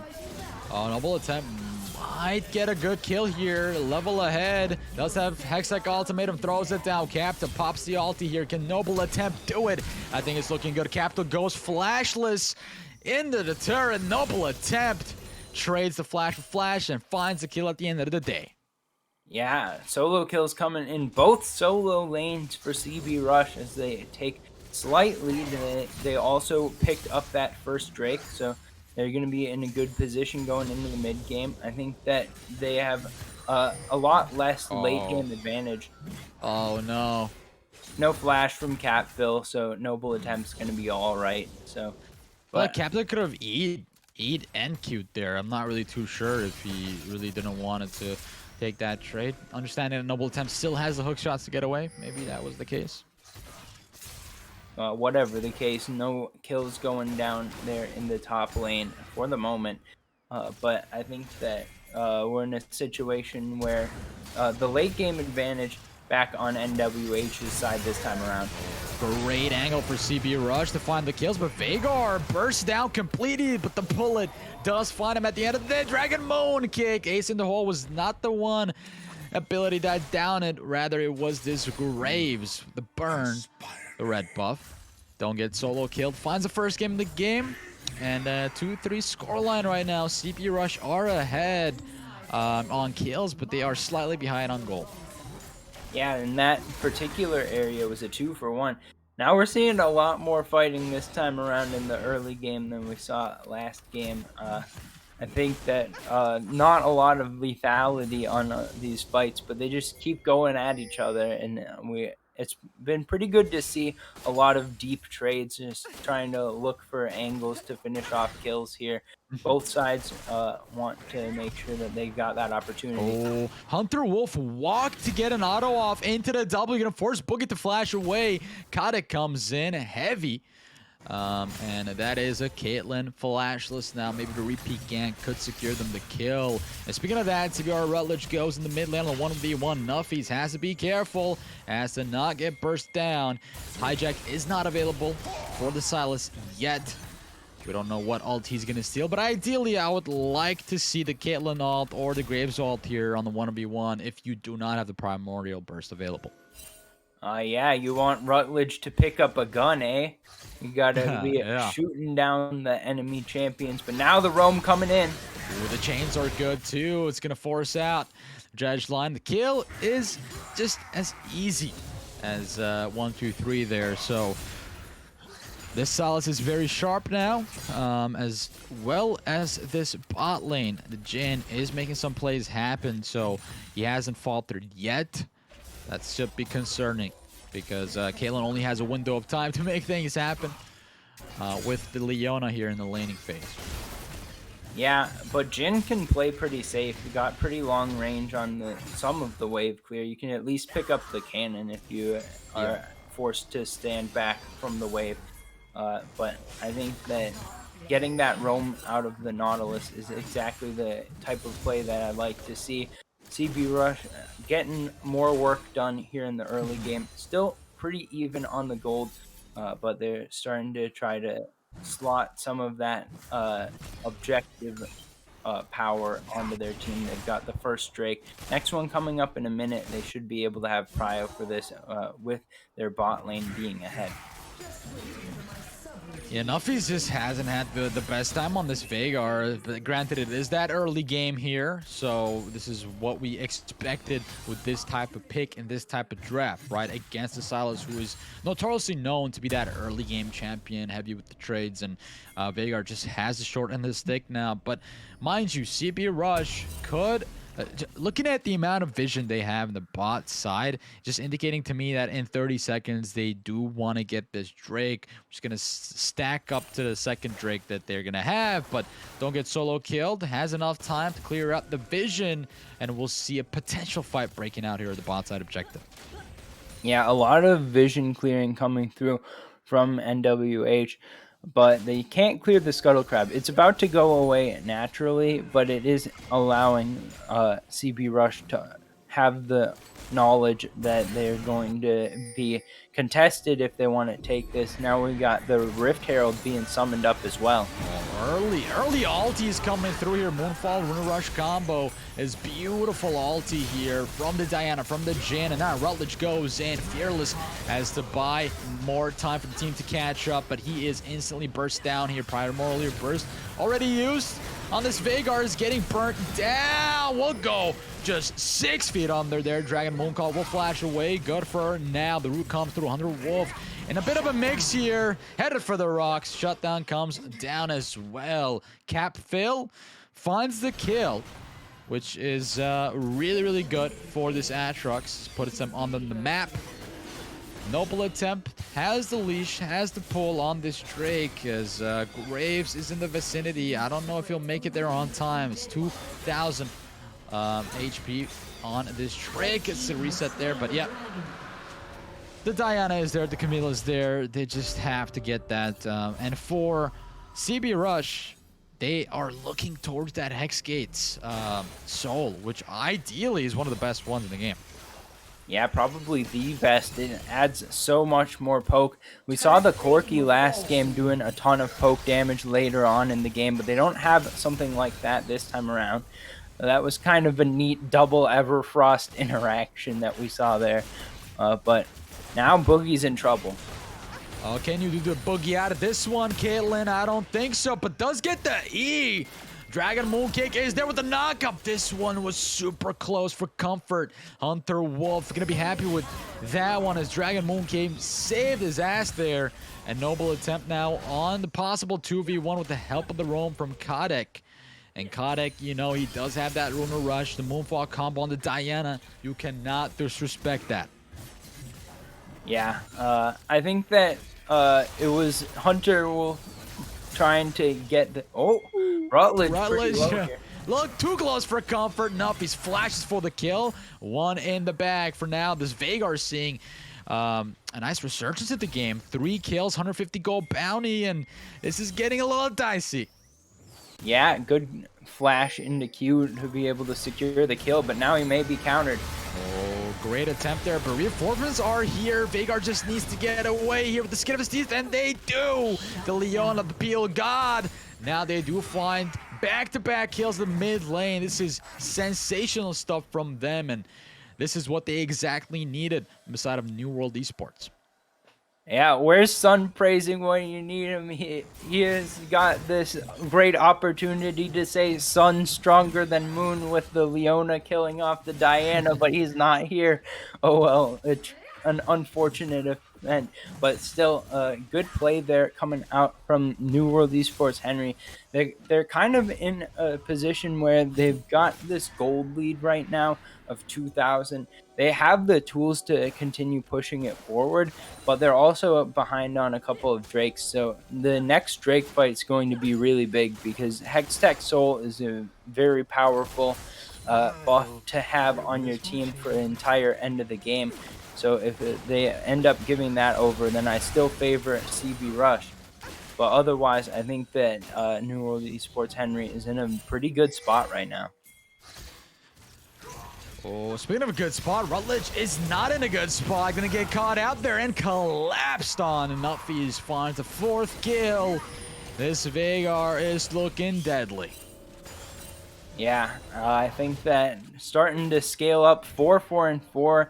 Now we see he's got. That's a Jin. That's a Jin number right there. Yeah, those are 4-4-4. Jin numbers, but also 158 stacks on the phenomenal evil power is definitely starting to have an impact on the game, and I think that we'll see them continue to set up these picks effectively. I think that the tools this time around are a lot more effective for New World Esports Henry at finding, if someone's overextended, it's very easy to lock them down. The lockdown gonna come through here. We did see the Hextech ultimatum in action over the top lane. Maybe Noble Attempt can bring that on over. And the mid lane as Roam's coming through, Rotate's coming through. Another minute till the Drake spawns. So is it going to be Soul Point for CBR Rush? Because they do have that guarantee. If they do find the Soul Point, then they're looking better than ever. They are losing a little bit of that macro pressure because Rutledge just got caught out there, and on the Silas, he's looking 2-4 scoreline. So he's struggling a little bit there. You know, what was a good start for him has been coming back to haunt him. Not so great into the mid game so far. I'd like to take a moment to look at the individual gold for each of the players because we can see that this is 2,000 gold lead for New World Esports Henry. I'm in my own mind, but anyways, fight gonna break out before we can though. Solar Flare comes through, but is it catching the right targets? Lunar Rush Moonfall combo. Now Kotick has to go golden. 2 members go golden, and here comes the Camille. They bought enough time for the rest of the team members to collapse, and CB Rush find 2 kills, or rather 1. They almost got the 2nd, but they are getting out-traded, out-maneuvered. An exceptional performance so far from New World Henry. They only lose 1 player, and they get 4. Yeah, and that means that they're able to stop the Drake stacking and they're pushing their gold advantage ahead. This game being played out very nicely by New World Esports Henry. They got their lead expanding to 3,500. And now we can go back around and talk about the individual gold leads. And it's going to have even expanded since I was going to talk about it before. It's 2,000 just for Nuppies in the advantage, and we're talking about as well. My computer just froze up for a sec. So on me too. Yeah, you're not the only one. But it's all good. We're back in action as the bot lane turret is down. That's the first tier now in the bag. And New World Esports Henry, they just need to keep up this pace. We've been seeing them in this same situation last game, and we saw what happened. You know, you do not want to disrespect the lineup on the other side. CB Rush have what it takes. They have this Camille. They do have this Jin as well, who's looking at a nice, pretty scoreline for him. 2-1-4, completing that Gale Force. Both ADCs at this point in time are very mobile. So we'll see what they could do in these team fights. And Rutledge, you know, the storyline has been that he started off great, but he's struggling a little bit. And maybe he could find a couple of good hijacks and turn this tide of the fight around. But there's nothing like Primordial Burst hits coming through from Nuffies. He's just been able to body members from CB Rush. Yeah, and that can only take 1 member out, but if it's going to be a situation where it's a 3v3 instead of a 5v5, just landing that ultimate to finish off a kill and make it a 3v2 for the rest of the fight has a really big impact on what's going on. The event horizons have been very good as well from Nuffies, and I think that setting up in advance Oh, of right there, you objectives said it on the working out well. mark, Tiger. The event horizon is what picks him up the kill here. Nuffy's looking really good.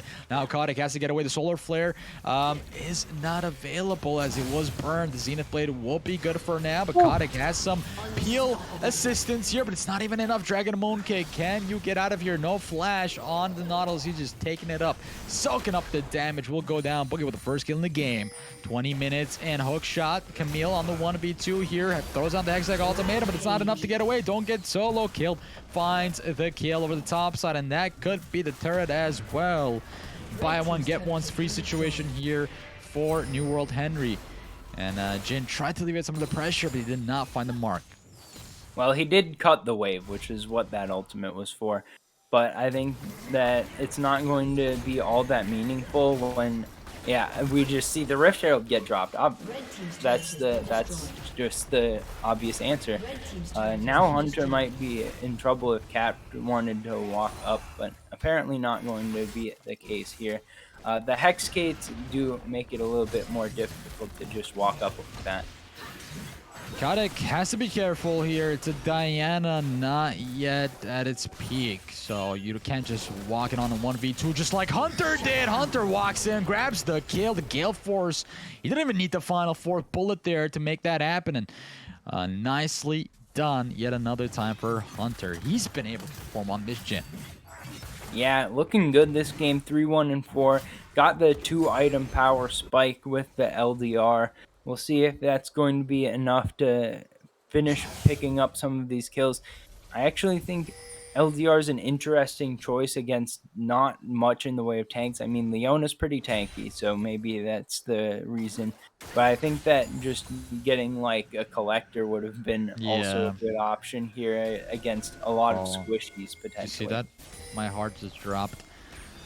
They both use the pink there. I mean, I guess they got insurance that if one goes down, the other one will stay up. I don't know, but communication error here. But the dredge line looks good, looks clean. They find the pig. That's a dead Caitlyn, and now here comes the fight. Here comes Nuffies. Look how safe he's staying here, but under the noble attempts attacks. Actually, ultimatum is thrown down here, and Camille, not long for the world, will go down. And I gotta say, Nuffies has been playing exceptionally well on this Veigar. Here comes Curtain Call. Yep, not gonna find anything there. Jin is just a slap on the wrist at that point. Yeah, so we got a Drake coming up in about 15 seconds here. Hunter might be in a bad spot. God damn. It's a lot of damage coming through. Hunter has to be careful. Again, he burned his flash on a Jin. You need those. You need those. So he doesn't have heal nor flash. Has to rely on his Gale Force in the next upcoming fight. Yeah, still staying alive is good, but that means Drake gonna go down. This is the second Hex Drake given over to New World Esports Henry. That means that they're in just as good a spot now towards picking up that soul, and the soul going to come up once again around 35-ish minutes. So still a while out before we're going to see that. Baron on the map now, so every fight's more meaningful. Now CB Rush walking to that one. They hijacked Solar Flare, but Boogie finding that damage and staying healthy is the name of the game for them now. Are they able to contest for this Baron, or what's their plan at this point in time? It's Hunter Wolf might get caught out here. Does have to tread lightly.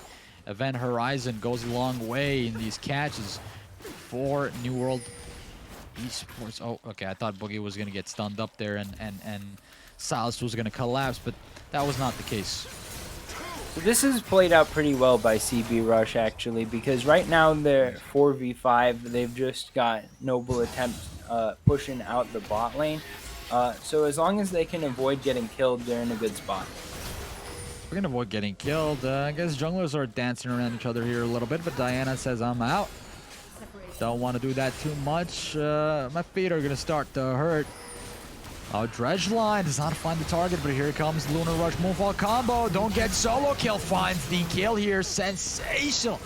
That is absolutely phenomenal coming out from the Graves. Heads up plays, Rutledge down, and already 1 foot in the grave here. Gonna hijack the ulti from Graves, already using it to get away. Only finding one there at least. That's something silver lining for them. And the Camille did not do much there as they were side laning. This could be a free Baron. Gone over to New Age. Yeah, I mean, it would be, except that Rutledge able to turn the kill on Don't Get Solo Kill. Didn't follow his own name's advice. He just got blown up by Rutledge's Silas. And now they're looking for a pick on Hunter. Speaking of blown up, that's a Jin down. This is Nuffy's fully online right now with those event horizons and Capfield with the rotates, just pulling back, even providing more pressure. They're taking away camps, they're taking away resources, critical resources I might add. This sets the blue buff down as well. So surely they are closer to the finish line here on the side of New World Esports, and CB Rush have to answer this. Yeah, so I think that without killing off Don't Get Solo Killed, that would have been Baron also going over to New World Esports Henry. So I think that it's good that that at least was salvaged. But right now, we're seeing the kind of damage Nuffies can do. Oh, this is the golden opportunity. They need to get the shutdown. Shutdown goes on Rutledge, but look at the amount of damage coming through. It's pouring on in. Nowhere out of this one, my friend. You will go down. And Don't Get Solo Kill comes up on top. Yeah, so we got a 1-for-1, and killing off Nuffies and getting that shutdown is going to be pretty big, but Noble Attempts got to find a way out here.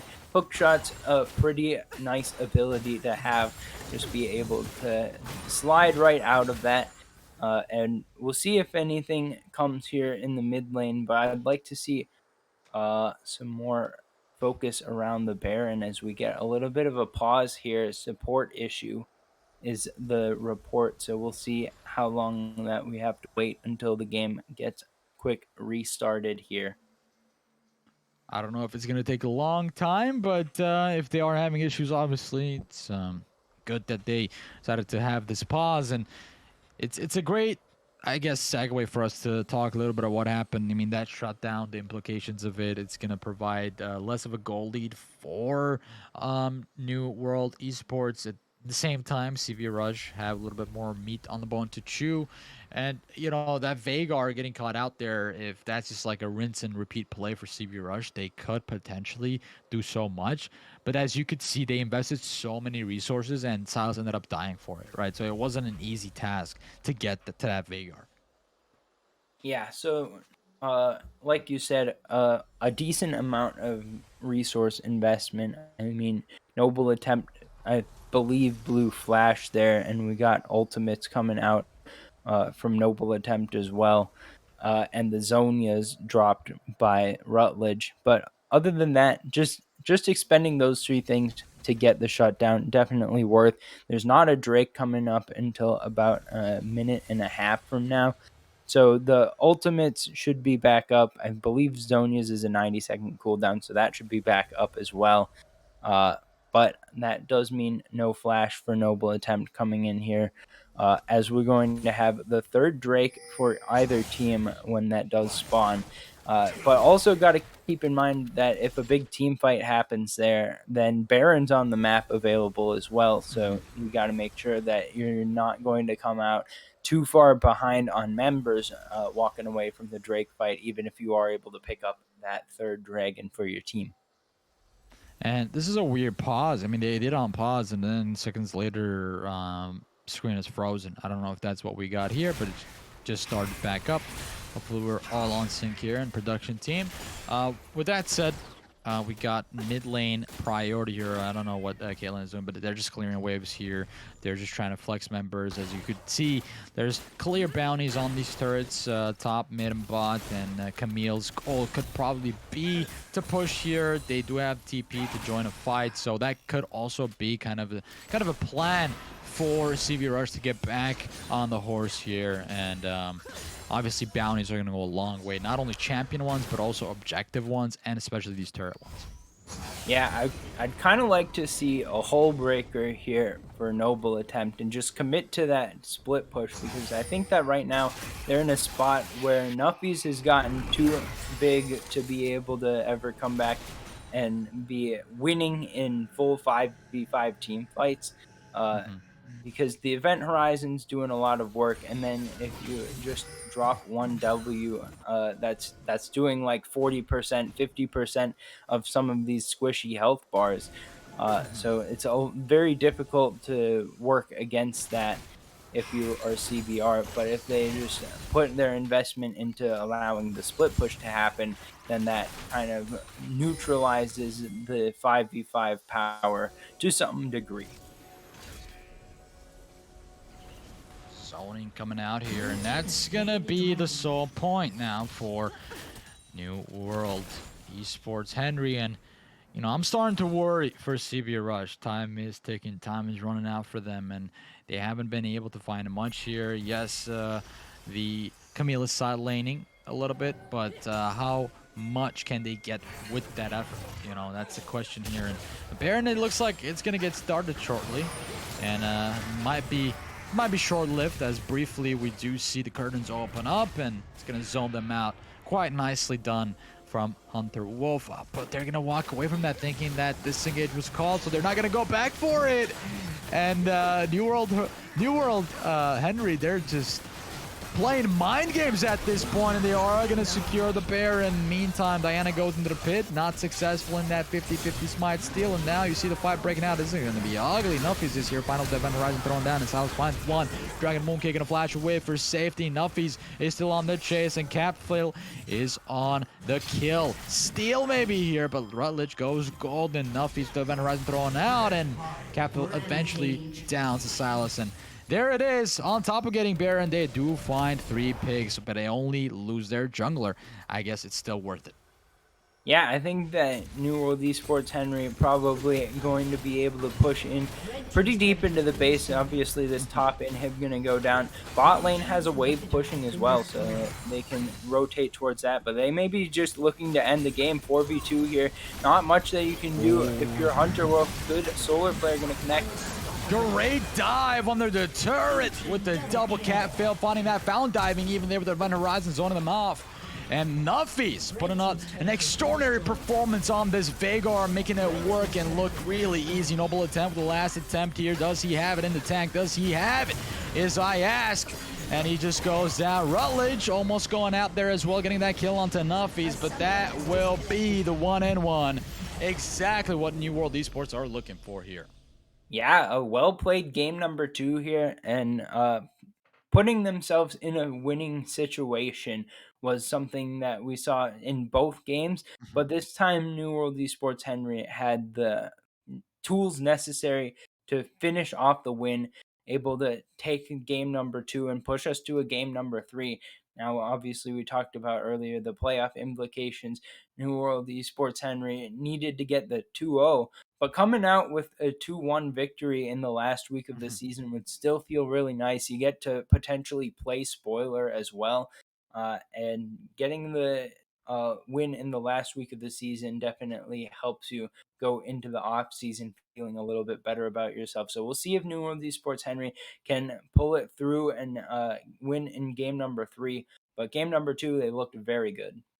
So remind me again here, Tiger. What do New World Esports need here from this game? They needed a 2 clean 0, right? Break, because then in the tiebreaker they were going to be evening out with CBA Rush, if that were the case. Or did I understand it wrong? Yeah, you got it right. So New World Esports Henry, with a win in game number 3, would Mhm. have a game score of 8 wins and 10 losses, Mhm. with a match score of 3-4.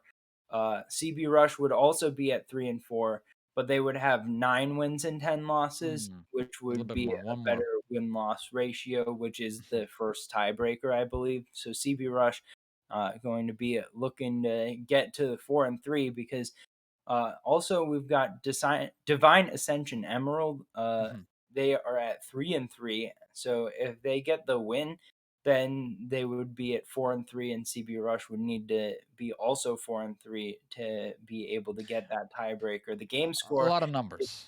yeah, a lot of numbers, A lot of numbers. Let's put it that way. But yeah, certainly it would be really nice if New World Esports do walk away with that one, right? So there's that on the table for them, and obviously let's root for all these brave players on both sides. Actually, great second game to watch. And in general, with that said, we're gonna throw it to short break. We'll be right back after that. All right, nice.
And we are here. We are back. My name is Proof of Proofcast, and we're just gonna dive right into the draft shortly here when teams are locked and loaded. With me is Tiger, and I guess I'm a guest here for today, and I haven't seen a lot of these players. Tiger, maybe obviously you are more familiar with them. What do you know about their kind of comps and stuff? How deep does it go? Yeah, well, there's a lot of teams throughout the division, so I haven't gotten to see all of them play. Mhm, And we're seeing a little bit, as I talked before, we have a little bit of a different look to the roster for CB Rush today than they've had before. I'm the jungle now, just having some fun in the chat of the lobby on client, but yeah, Oh, I see. so I saw I that. think that from what I've seen out of these teams, it looks like they both are playing to sort of their style, Hmm. and it was good to see this style refined in game number two from New World Esports Henry. We saw game number one; they kind of had the style that they Hmm. normally look for. They play a lot of mages mid. They play a lot of bruisers in the top lane and in the jungle, but playing ones with synergy is the focus that I would like to see. As we're getting into the picks and bans for game number three. New World Esports Henry back on the red side, so they're Hmm. banning out that Hecarim that got first picked against them in game number one. That has been their priority ban ever since, and it's worked out for them well last game. Yeah, and just to elaborate a little bit more on the situation now that we are looking at the draft. That's a Zeri gone through with picks and bans. And CBR said, you know what, we're gonna pick that up on our end. Hasta la vista after that. And the Caitlyn is gonna be the answer, the common answer into Zerius, which now I actually like this pick.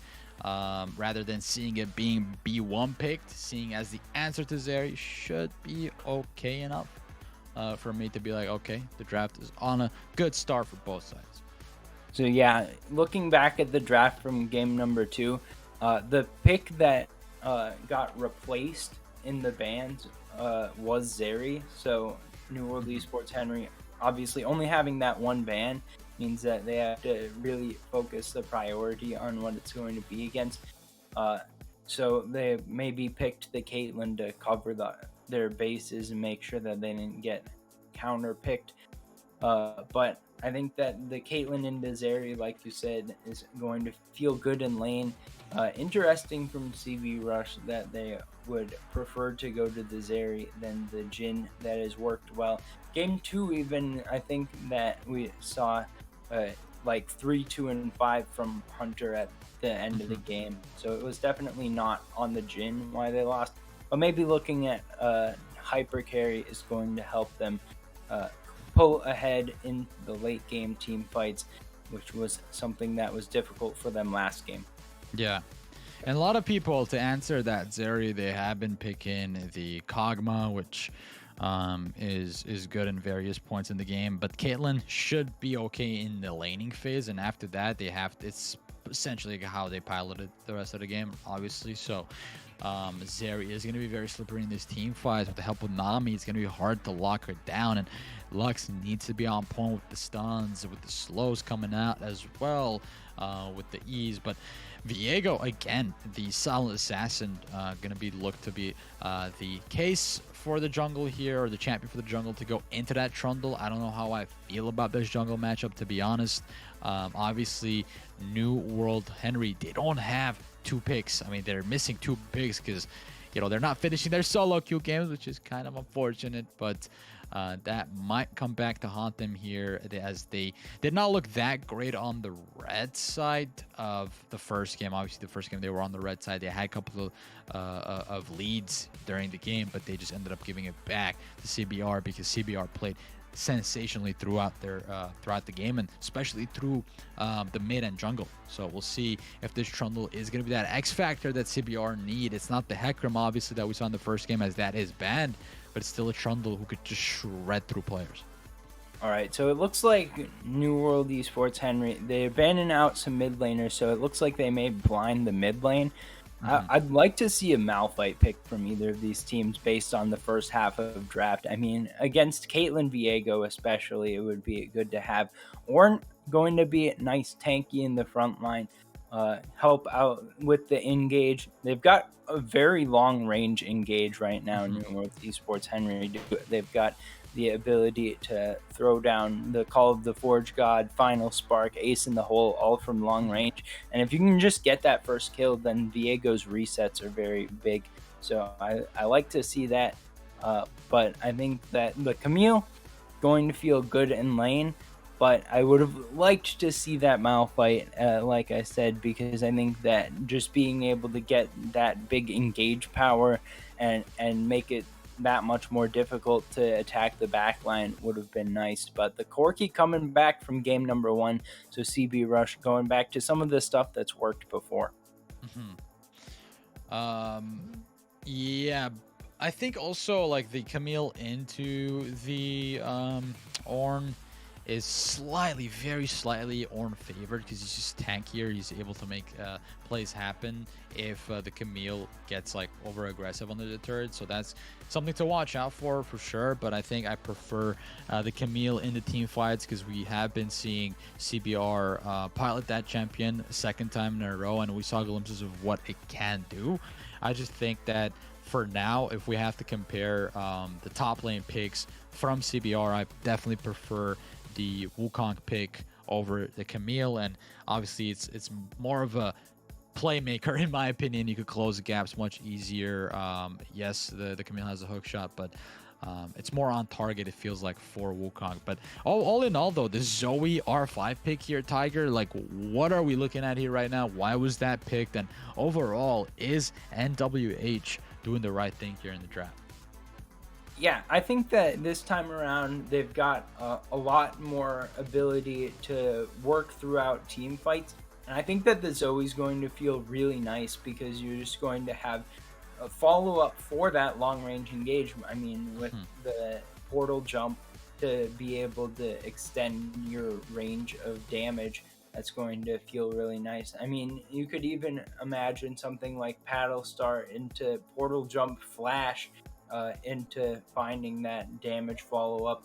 But I think that with that, being against the Corki, it means Nuffies should have a lot of opportunities throughout the early game to get some solo kills. I expect that we're going to see the Ignite taken, just try to win that lane really hard. That's the counter pick on R5. I like seeing that.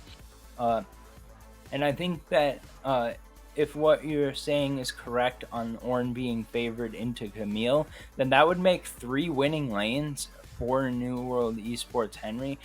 And if they're able to utilize that to get advantages in the early game, I think that they have a team comp that's really difficult to deal with in a siege situation. So they're just going to be able to, if they get one Baron ever, they'll just be able to use that to get like 3-4 towers potentially, if not just end the game. So that's going to be a very dangerous situation. But the scaling has come back in favor of CB Rush as they pick up this Corki, pick up the hyper carry in the Zeri. So if they are able to survive the early game, then I like their chances. Yeah, and going back to what I said here, the top side matchup, right? Capfill versus Noble Attempt. I think, yeah, like it's gonna come down to the skill. It's always a flip flop. It depends on what rank you're looking at. You know, there's stats change drastically actually, compared to like platinum above, and then you look at diamond. It's like okay, the kind of change, and then master changes again. So it's like very very heavily gonna come down to that skill matchup between these two players. And so far we've been seeing that Capfill, given in the right circumstances, been able to do some clutch plays, despite first and foremost playing the Aatrox against the Wukong and still somehow being relevant. And second of all, last game we saw him playing yet another great champion, and it was, drumroll please, the Aatrox, right? So now 2 Aatrox games going off that to an Ornn. Yes, it's totally different play styles, but it's more so focused on absorbing that damage and playing for your team rather than creating your solo kind of like highlight montage moments, compared to if you're going to look at these two champions like that. So the Caitlyn here in the bot lane for Boogie, second time around, obviously having had warm up, going to provide that early pressure that they're looking for with the Lux. Oh, it's going to be super annoying to deal with that lane. If you are Hunter Wolf and if you are Dragon Mooncake, you have to watch out for those Lux. I guess stuns, right? You gotta watch out for those Lux pokes and the slows, and Caitlyn with the trap. It's gonna be really painful in general to go in that lane. But aside from that, Tiger, if you were predicting right now with your channel points, like the chat is right now, I'm seeing 2K on CBR, and I'm seeing 1400 on NWH. Very close. What would you go with if we were to take out the nameplays and just look at the draft? Well, I dropped 420 on New World Esports Henry because I love the Lux support. I main Lux support. I won ticket. So I think that Caitlyn Lux is the strongest bot lane in the game, and I'm expecting them to come out on top. But the real difference maker here is going to be how effectively Kade can gank with the Trundle. I think Trundle's the best setup that we've seen, at least since game number 1. Since the Hecarim was on the map, this is the best gank setup that we're getting out of a jungler. So I think that Kade in the early game needs to help neutralize the early advantages, or else New World Esports Henry are going to be able to slam their lanes. All right, so you did say you are rooting for NWH. I'm gonna reveal my hand. I put 2K in CPR, and I'm seeing some reinforcement there. So I put 2K in CPR just because I think whoever has the Corki, whoever has the Zeri in this day and age, has just been able to perform better in team fights, and we've seen how good this Corki could do in scenarios where it's like clutch situations, the pressure is up, you can feel it. And the only thing that I'm kind of worried about here with the draft is this Camille. Seeing how Noble Attempt last game just got destroyed and couldn't do much on this champion is just causing just a couple of red flags to go up right now. But for Kotick on this Trundle, it's very simple to pump this champion. All you have to do is just run around the map, make sure that you're taxing players, make sure you're getting those flashes off, and then prepare for team fights, 5v5s. Just let your carries do the work here. I think they needed a little bit more front line, and that's why they went with the Trundle and the Camille. I think I like that for their front line. Nami has to stay back, make sure they peel for Zeri, and I feel like that team comp overall is just looking better because like of the facts that I stated previously. And to elaborate on your point as well, we just have to see what this bot lane happens. You are a Lux main support. You're seeing your champion here, obviously rooting for it, but I think it's going to come down to the wire, and this game is going to be a very close one. We're going to take a short break. We'll be right back with the third and final game between these two giants.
And bam, just like that, we are back for another one, for a third one. This is gonna be the final one between these two 30 teams, and seconds until minions spawn. you know, we got a lot of people in the chat tuned in, and I just want to say, right, I'm not biased in any way. I went for that 2K channel point prediction gamba on CBR just because I like the comp better. You know, I'm not biased towards the players, but I gotta say, Rutledge's Corki has been phenomenal so far, so that's something to watch out for in this game.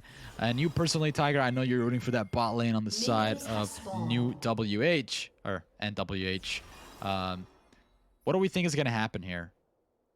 So I think that either Hunter and Dragon are gonna play respectfully and just lose some farm in order to not die. But I think that if ever a light binding lands from Karnu, then that's just an insta one shot after level 2-ish. Because it's going to be a Kate trap laid down underneath, and the duration of the root is long enough that it combos with no chance to escape. I would have liked to see Hunter take cleanse actually, because that is so punishing. But with just the heal, that's not going to get you out of that combo, and it's going to be a situation where Boogie and Karnu should have the opportunity to win this lane pretty hard, unless there's a lot of outside help in going on as well. That's the poke coming down already. Oh man, it's gonna be hard. Pretty hard to be in the bot lane right now. I can't watch it too much for Dragon Mooncake. However, does have Nami to heal back up the Lux damage. It's gonna be thrown down there, and both these teams really have to be careful approaching the mid game, because power spikes are going to come through for various champions that want Adam Corki. Also, rushing damage may be the play here for Rutledge. Nuffies, we've seen what he could do on Veigar. Is it going to be the same on the Zoe, though? Yeah, and I did think that the Corki play from Rutledge in game number 1 was pretty good. Able to find a couple of good package flanks especially, but we do have to keep in mind that he got beat pretty hard in the early game by Nuffy's Ari, so I think that that's a punishable area. Ooh, like I said, there's the first block. Capfill slightly favored our matchup there, especially it came down to that seal, it came down to the wire, and he showed up, slammed down the hammer. He's the best blacksmith out there. So Camille should have had that one coming. Should have expected it at least. And no flash Camille is the downside, you know, because you're not running the flash, you're running that ignite for the pressure. You're gonna have to heavily rely on your hook shots to get away, and that just didn't happen. Yeah, we'll see how long Don't Get Solo Killed stays around here. Oh, alright. That's a lot of time. It's a lot of time spent. He just has to recall now, and Trundle is gonna heavily punish that by stealing away the chickens, stealing away the raptors. I say raptors, but some people refer to it as chickens. I don't know which one's better, but Trundle is gonna be fed. That's all I'm trying to say. Yeah, he's going to KFC. He's gonna see if he can get some of that farmed up. But at the same time, I think that the gold being evened out just despite the solo kill top side means that it's a pretty good farming going on from CB Rush as we get a gank in the top lane as well. Yeah, Capfill not having the flash here. That is the hook shot. Noble attempt goes on a 2v1 Kodak. Kadak. There it is. Noble attempt. First one in the game. Gonna be happy with that one. Evening out the scoreline against the lane counterpart on 1-1 so far. And that was a nice gank by Kadak on the Trundle. And you usually just want to walk around with the Trundle, especially in the early game, just taxing players' flashes. And I just want to see more of that right now coming out from CBR. Yeah, we're gonna have to see more of that because they've got an early lead of about 700 gold, which is good, but they're going to start to feel rough in mid-game fights especially because Don't Get Solo Killed. Once he gets to level 6 on this Viego, he's going to be doing a ton of assassination damage. Oh, it's going to be a 2v2 though. Maybe a little bit late for the Trundle to join on this team fight, as you do see Don't Get Solo Killed now. It's finding that there's the Viego. embodying the Camille and then fighting the Trundle there. Trundle is just going to clear up the CS wave. And in the meantime, though, we got the Drake on the map, bot side neutral objective, and the priority is obviously for this Lux and Kate. Yeah, so with that prio bot, I would expect Don't Get Solo Killed to come around to this bot side somewhat soon anyways. Try to pick up that Drake, but right now just looking to set up something mid maybe, kind of hanging around a strange area. Not gonna be able to get anything there, but still going to be feeling pretty good on the back end of getting that kill in the top lane. And Camille down for a second time.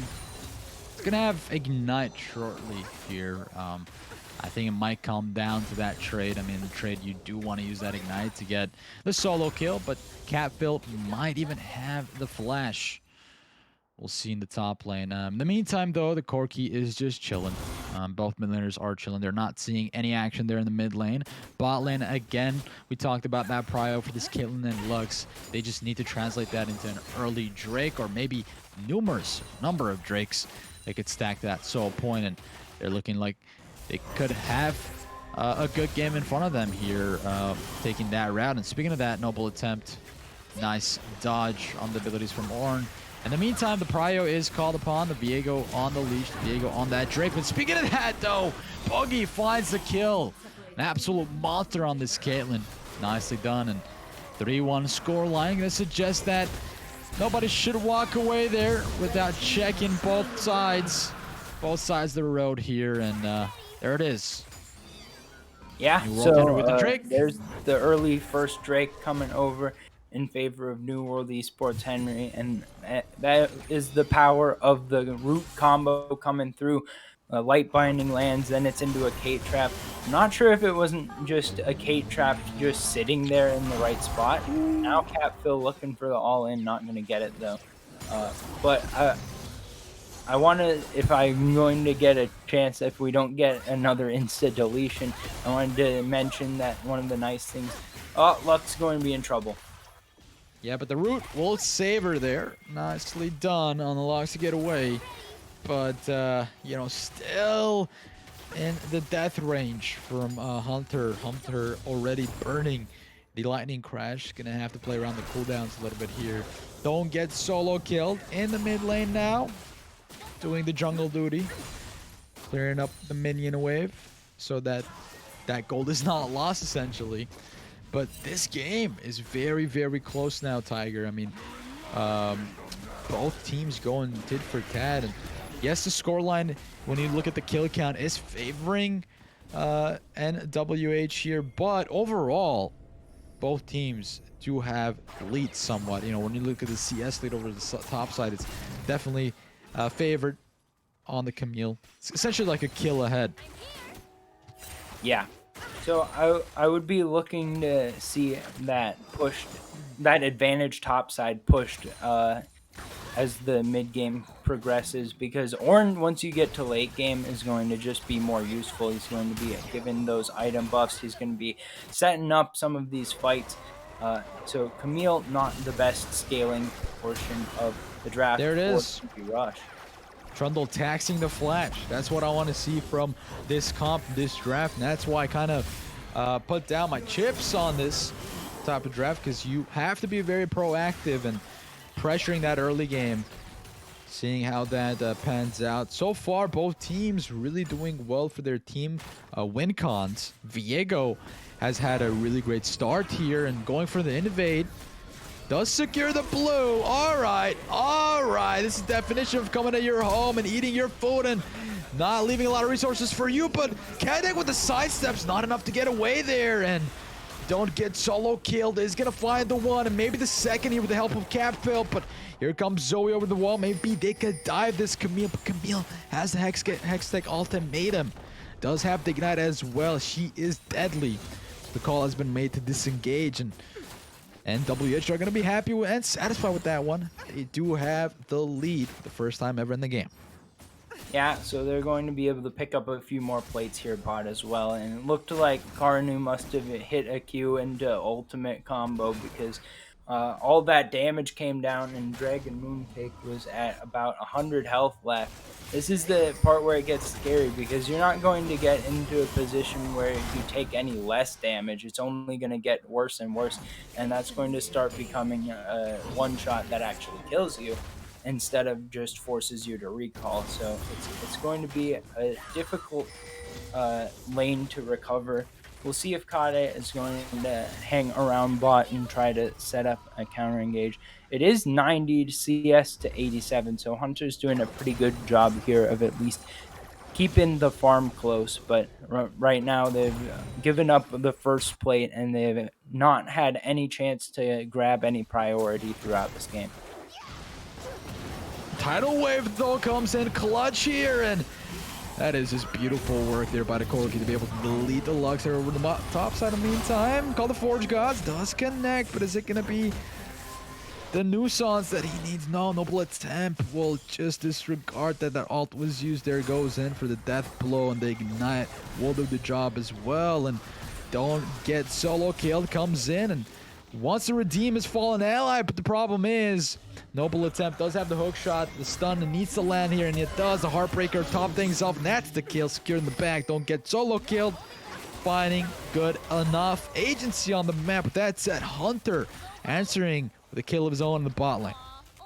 Yeah, so we've got about 15 seconds till the Drake comes up, and Boogie is in the death chamber. So this is going to be a potential area to pick up one of these Drakes for CB Rush, and that would give them a big help in order of making sure that they don't give over a soul.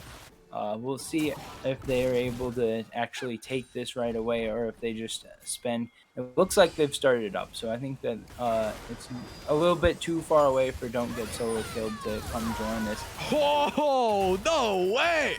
Carino was like, oh, hold my drink for a second. Let me go full burst this Nami 100-0 real quick. With that said, though, that's not going to stop CBR from securing the Drake.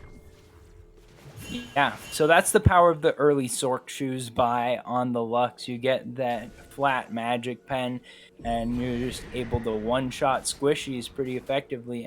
We got the Rift Herald being summoned up in the middle of the river. Package also going to expire, so Rutledge going to just drop it for some movement. But we'll see if they can get the charge off here. Now we've got a 2v2 breaking out. Ooh, the stun. Trundle is not in a good spot right now, getting burnt. Death possibly still going to survive, though. Same goes for Don't Get Solo Kill. He actually goes down the last possible second, and the Rockets do connect at the end of the day, and the Corki finds a second kill now in the mid lane. The pressure is at an all-time high. The Rift Herald did get the charge off in the mid lane turret. Nuffy's just doing the menial task of clearing out the minion wave. In the meantime, getting out of vision is going to be the Corki, and you got to play around vision at this time in the game. It's 13 minutes on the clock, and that means that around that 15-minute mark, time has elapsed for you to be in the mid game, and whoever's in the driver's seat at that point in time consequently will be able to control the objectives better. Yeah, so Don't Get Solo Killed has done pretty well for himself early on in this game, getting about 500 gold advantage with that 3-1 stat line. Now an engage on to Carnu. Carney flashes out, but throws down the gauntlet here with a lot of damage coming through. Don't Get Solo Kill all the way to the front line. The Heartbreaker going all out here now, and Rutledge gonna back away. Surely enough, he's gonna get engaged on and gets deleted instantly. Nicely done by the Zoe in the top lane. Maybe we got some action breaking out, but not going to happen this time around. It's still 8-5 NWE. They are kind of in the driver's seat. As much as this game is close, you have to think that at some point it's going to come down that one team fight. Winner takes it all. Yeah, and right now the mid lane tier 1 is being taken down by NWH, and if they're able to get that, then they'll have the opportunity to push their vision line forward further and get themselves priority for the next few objectives coming up.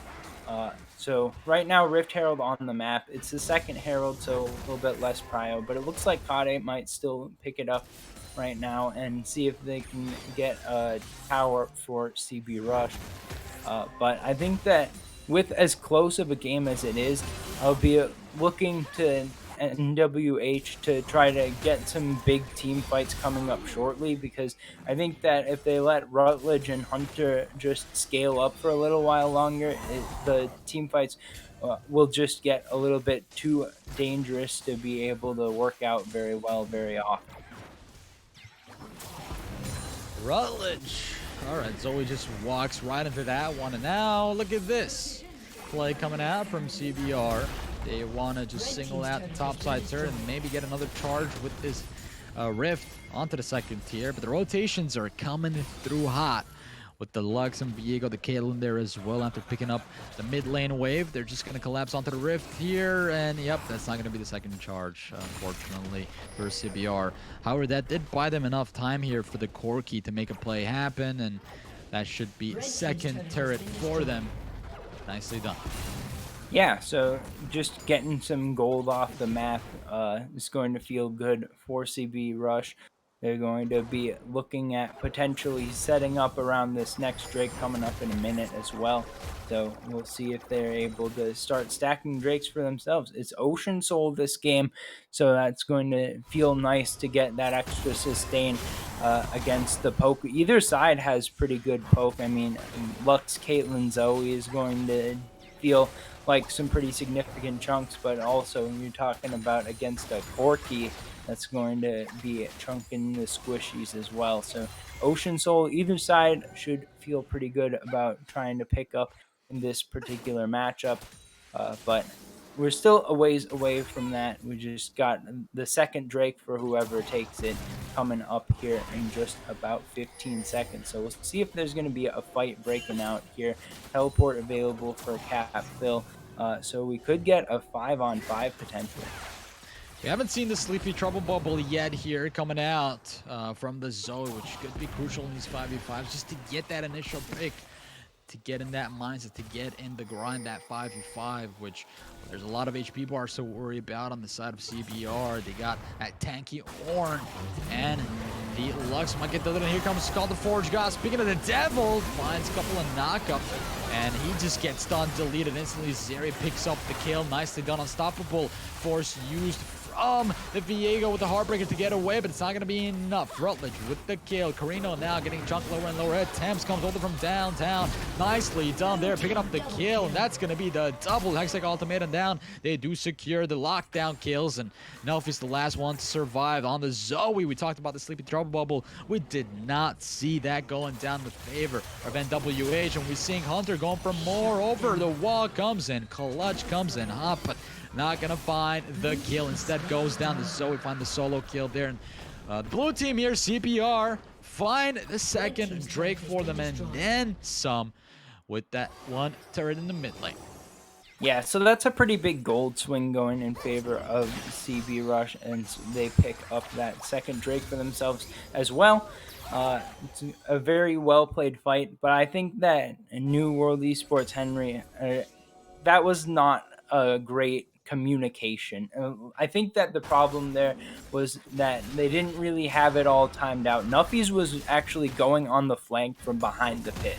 So if they had timed it up perfectly and gotten that Ornn ult to come through in conjunction with a Sleepy Trouble Bubble, then they could have really done a ton of damage to the backline at the beginning of that fight, set up the final spark to connect for even more layering of damage. But as it ended up, they just kind of mistimed the engage. Now Rutledge going in and looking to go towards the enemy jungle, but I don't think we'll see very much here. But anyways, CB Rush take advantage of the botched engage and turn it around for a team fight victory.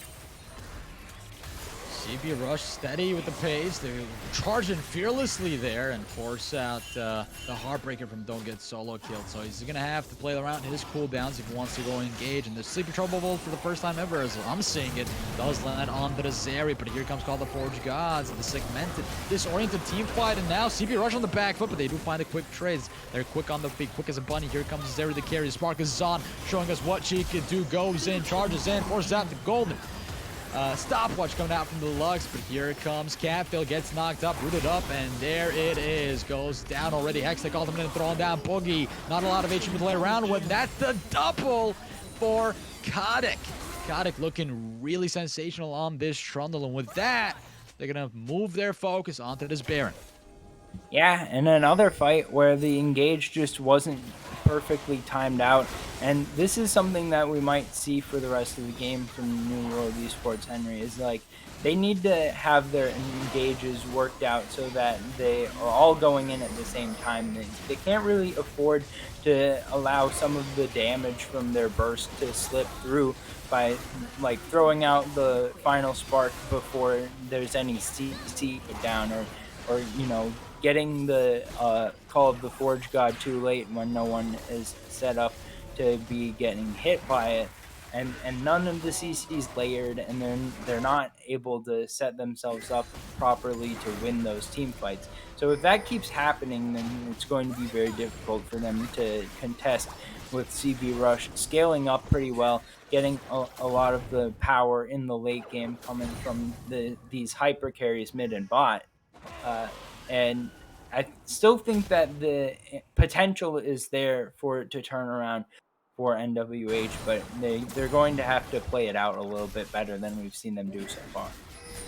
Yeah, I mean, they did a good engage there over the top side where Viego got the kill, and with the help of the Call of Forge Gods, right? That was a good initiation there, kind of the answer that they were looking for. But then again, everything fell apart when Hunter Wolf just showed himself. He just looked at people wrong at that point, and everybody started falling down. And Stopwatch came out a little bit too soon from Carino there, or maybe they sell the Stopwatch. I don't see them in their inventory now. Okay, that's a bit weird.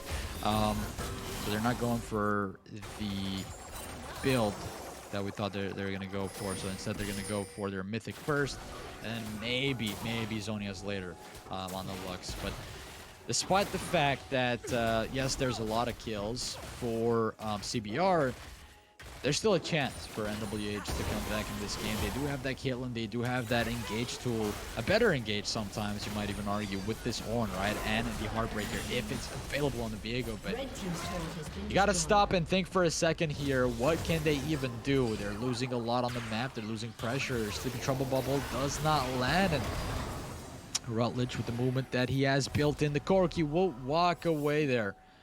Nuffy's looking for yet another pick, and noble attempt. Okay, just has a hook shot. I was getting a little bit worried for the Camille, but that's the beauty of it. With the hook shots, you're able to seamlessly get away. I think Carino just dropped the final spark so that the cooldown would come right back up when the Drake spawns. But I still really don't like that there, because they had an opportunity to go for an engage in an area where they have the choke. They have some vision on the back end as well with that control ward there. But once you drop the final spark, then you lose a decent chunk of your early burst damage. And that makes it a lot more difficult to win a team fight.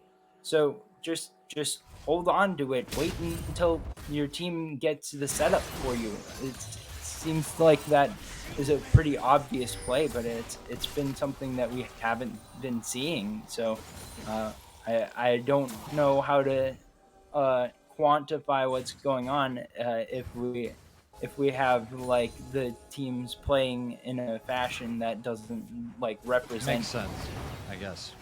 Well, I mean, he does have very low CDR, but speaking of that, Sleepy Trouble Bubble finally finding the mark there, and CBR is going to go down without a fight. Boogie now finding a lot of damage from this Sparkazon, who gets rooted up and sent back to the fountain, and in goes this Viego for the double now. However, the turret is going to help the Trundle close out that fight.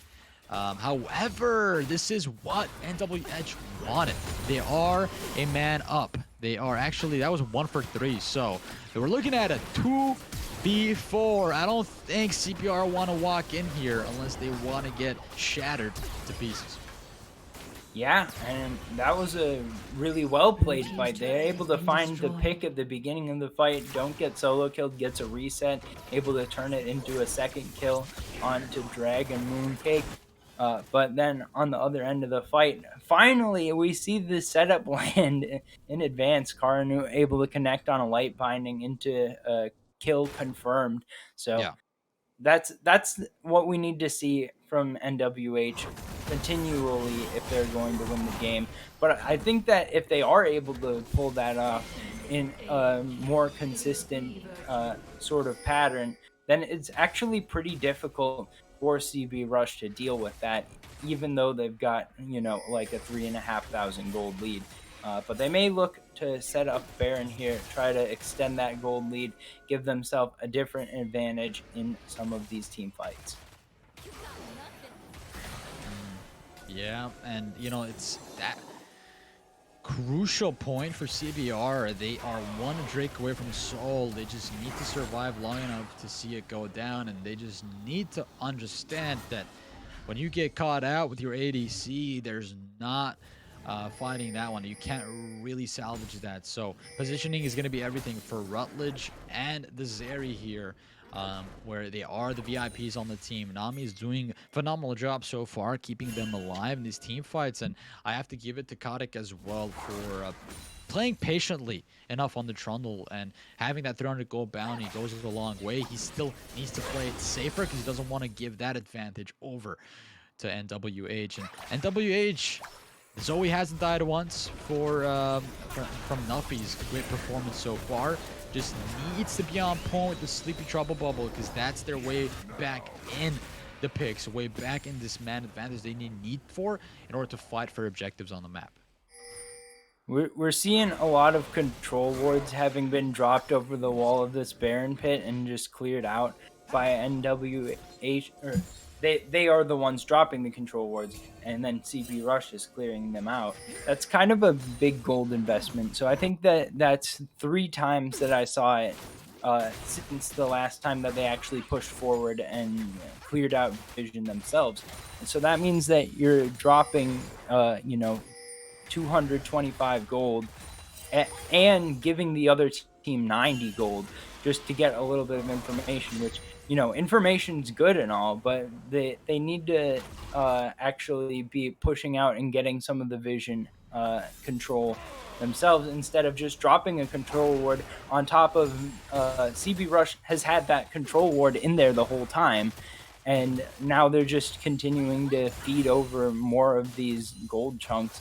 So I don't personally like that they're doing that just to keep a little bit of vision. I much more prefer this yellow ward that's in the river that's not being swept out by that control ward. I think that's a much better investment, and still a pretty effective means of being able to tell if the enemy team is going over towards doing Baron. In addition, you know, it's safe to say that this gold lead isn't how it looks like, because there are the updated items from the Ornn on the side of the red team. So this gold lead is even less, and Nuffy's going to get engaged on there. The care package comes through, ace in the hole, does not find anything there. The knockup is good though. The Ornn is going to get collapsed on. Final spark comes through, and Viego goes deep in the enemy territory with a double kill, top things off, and don't get solo kill, putting quite the performance here. But Hunter, the spark is on. Zeri the carry. Can she turn things around here? And they're looking at a 3v4 angle. And they are good on the kite, so they just need to play this one out. Play it slower. Sleepy Trouble Bubble is going to connect. That could be the death blow, but NWH, they're not in the gap that they needed, or they're not in the distance that they wanted to close out for that kill onto the Trundle. And Trundle knows that there's something's happening here. They could go for the 50-50. Smite still in the pit. He does have the Smite. He does have the flash. Goes for it. However, does not find there. And naturally, he just has to fall. But a good attempt regardless. That was what they needed. If they had to happen to get close, or if they had happened to get that, Drake would have been sold. And speaking of that, Nuffies puts Zeri to sleep.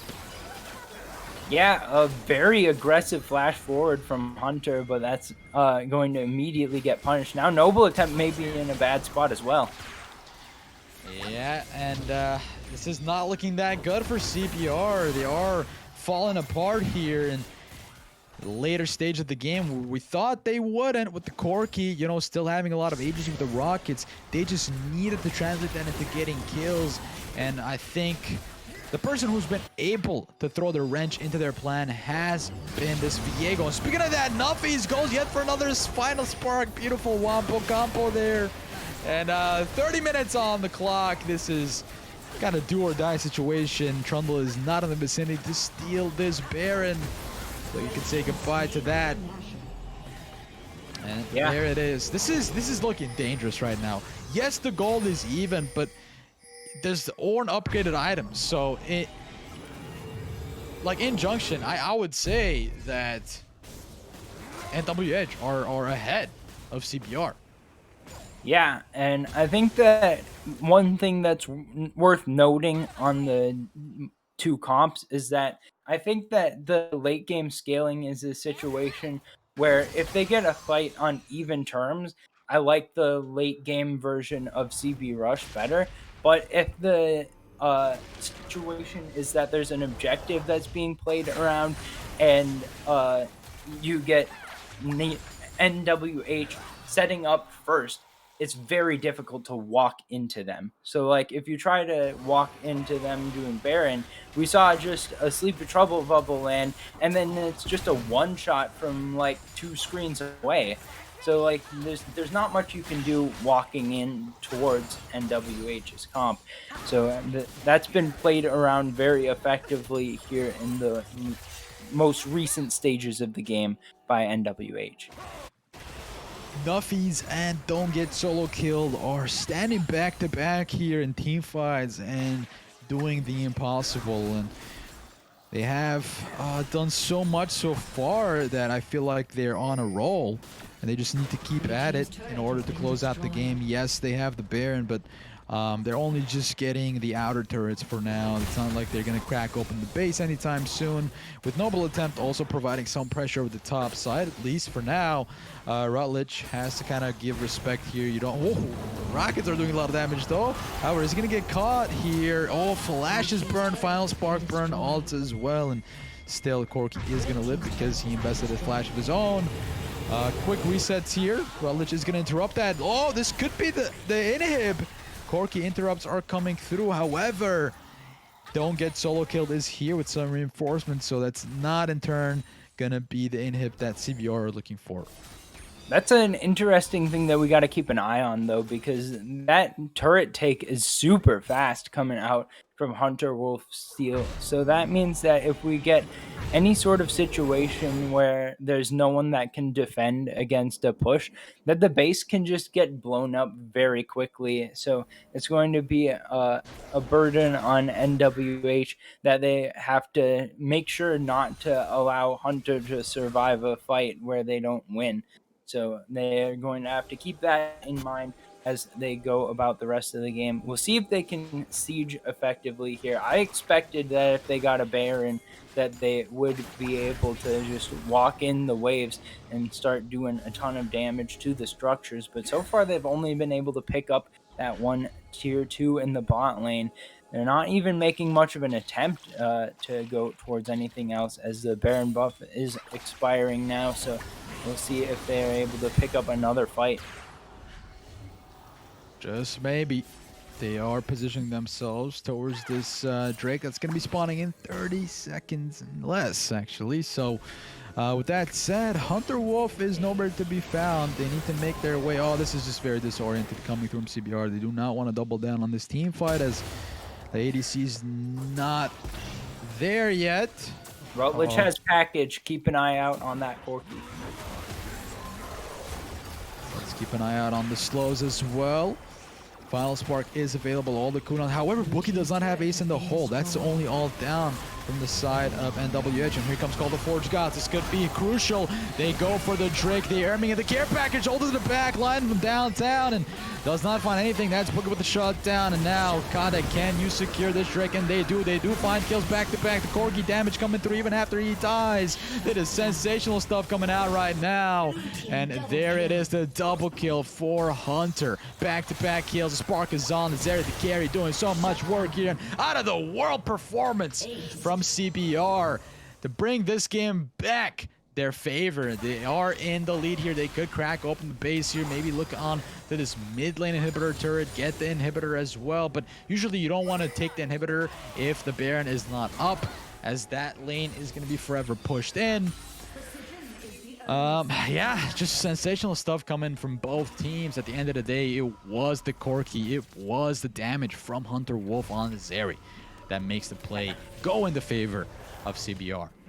It was a good thing for NWH that they had all three of their waves pushed out there, because if there was a wave that could have been picked up, that could have been the end of the game. I think that the tower take is extremely quick from Zeri plus Corki. So if there had been a lane, especially if it was mid lane or bot lane, that had its wave all the way pushed up when they won that team fight, I do think that the game would have legitimately ended off of that fight. But since the waves were pushed out, not even a crack on the base. So good wave management there. Still losing the team fight sucks though, and that means Ocean Soul going over to CB Rush. We'll see if they're going to be able to utilize that to help them survive some of the poke going into the future, and make sure that they're topped off as they go into the 5v5s. As they're getting even slippier in team fights, which is hard to lock down. And the ults you have to invade to just get in the back line here. The Viego, the Ornn. And speaking of the Ornn, oh, this is not an opportunity that you want to take. The rest of the team, however, are collapsing. That's a knock-up, and that's the Viego. A lot of resources already committed here. The Nami is taking a lot of brute force coming down from the Blade of the Ruined King here, but that is going to be the shutdown on the other side. 1 for 1 so far. You take that any day. That's the double kill still. However, that actually is worth it so much for CBR. They lose the Camille, but they pick up Viego and the Caitlyn here, and now not going to waste any more time on this Baron. Yeah, it's going to be spotted out by that control ward, but the health bars are very low. It's going to be on Nuffies to try to get a potential steal with the paddle star, but I don't think it's going to happen, so I think they'll just back it out. Probably final spark. Almost got the steal there. It just needed to be timed better. Always worth a shot with that final spark, just in case no smite available for the enemy jungler. But not going to quite work out, and now it's going to be a big siege coming out. It's probably going to be difficult to deal with Zeri in a siege situation as well. I was thinking earlier about... Gonna back away there. Yeah, thinking earlier about how it was going to be difficult to deal with the siege coming out from the comp that NWH has, but CBR's comp should be good at sieging as well. They've got the poke coming out. Zeri and Corki is going to be very meaningful, especially with the Ocean Soul. They can just kind of stick around and keep trying to push towards these towers. We'll see if they're going to come back here with looks like a 4-1, so it looks like they're not going to hard commit to taking out the mid lane, but kind of interesting that we've seen both Barons this game go a sort of way where the teams go for an initial push with it, and then they kind of just go farm their jungle and don't get much on the later stages of having that Baron buff. So I would have liked to see a little bit more from it, but, you know, that's how it goes. Still able to pick up a little bit of gold with the initial Baron take, so that will feel nice in the pockets of CBR. Look at that. Looks like they're zoning them out in their own jungle. Hunter goes in. Just so much damage to be able to keep up on the other side. Lux just goes bye-bye. And without the Lux, they don't have that wave clear that they could just easily delete with one tap. So they have to rely on the Caitlyn, on the Zoe here, maybe to find something as well. And you do see the Baron buff minions doing so much damage. That's inhibitor third down. CBR relentlessly chasing for more. They want a lot more than what they came here for, and maybe they're going to go methodically from one lane to the next here. They do have the mid lane. I mean, the mid lane wave is shoved in a little bit here, so all they have to do is just rotate mid, bot, or bot, mid, top. They could go in that order if they even wanted to. And 40 seconds almost on the Elder here. So that is going to be a hot commodity on the map indeed. And with that said, Heartbreaker for the disengage, this could be crucial team fight as the air is getting thickening with all the blood. A huge final spark actually turn things around, and on the back foot is now CBR. They're scrambling for answers. They cannot get away. Cap Phillies for the Frostfire Gauntlet slowing down the Camille. And however, they do manage to walk away. They lose the smite on the jungler here, but rest assured, Viego is dead as well, so both smites are down. However, this area is dead. Yeah, and that was just a big AoE combo coming out from NWH. They're able to take the advantage. Double teleports in behind with the package. Rutledge could be looking to bust this fight wide open. Care package in, but not enough to survive the damage coming from Carino. Now the only one left alive is going to be Noble. Noble attempt gets knocked up in front of the Elder. They're not going to be able to do anything. There's CPR. What a blunder there after the Baron. They just needed to survive long enough to fight for this Elder, and they couldn't. Yeah, so Elder going to go down, and it's going to be on all 5 members as well. So this can be a reset, push out the mid and bot waves. Obviously, against super minions, it's going to be a little bit more difficult to push into the base. But with the Elder buff, it's going to be very difficult to fight off the side of NWH in 2 minutes when the Baron spawns. So they could potentially look to parlay that team fight success into multiple objectives around the map, and at least be able to stall out their inhibs respawning and make sure that they're going to be in a position where they can win some team fights. And this game has been fantastic. We've been seeing team fights go both ways throughout the entire game, and right now we're at 42 minutes in, and the gold lead is 2,000, which is basically nothing. And it's Ornn items versus Soul, so that's a pretty even trade as far as stats go as well. Now we may be seeing... Oh, we don't like that. The death timer being 50 seconds and more. This is detrimental. Critical error there. Positioning even more so is more important in these scenarios. And Boogie with the Caitlyn traps is going to make sure they zone out everybody here from the turret. And this could be an easy inhibitor pickup. They got the Elder buffs. This might be game. This might be game. There's no wave clear without Rutledge. Yeah, there it is. They go all out. They're getting popped one after the other. And Kotick, tankiest member along the side of CBR. He needs to peel away. He needs to provide some sustain.